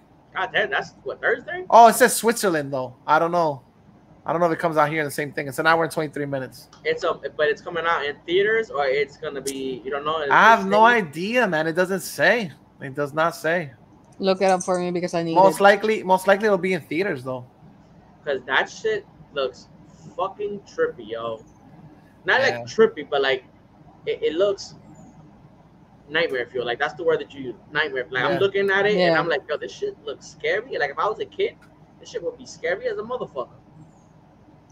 Nada más con decir que Guillermo del Toro is one of my favorite directors out there. Y él decir de like his quote that was a fucking masterpiece or some shit like that. I don't know. I just read Guillermo del Toro, whatever he said. Yeah, I mean, I need this. Yeah, I'm definitely gonna catch that one too, or whatever. It'd be interesting to see the visuals or whatever.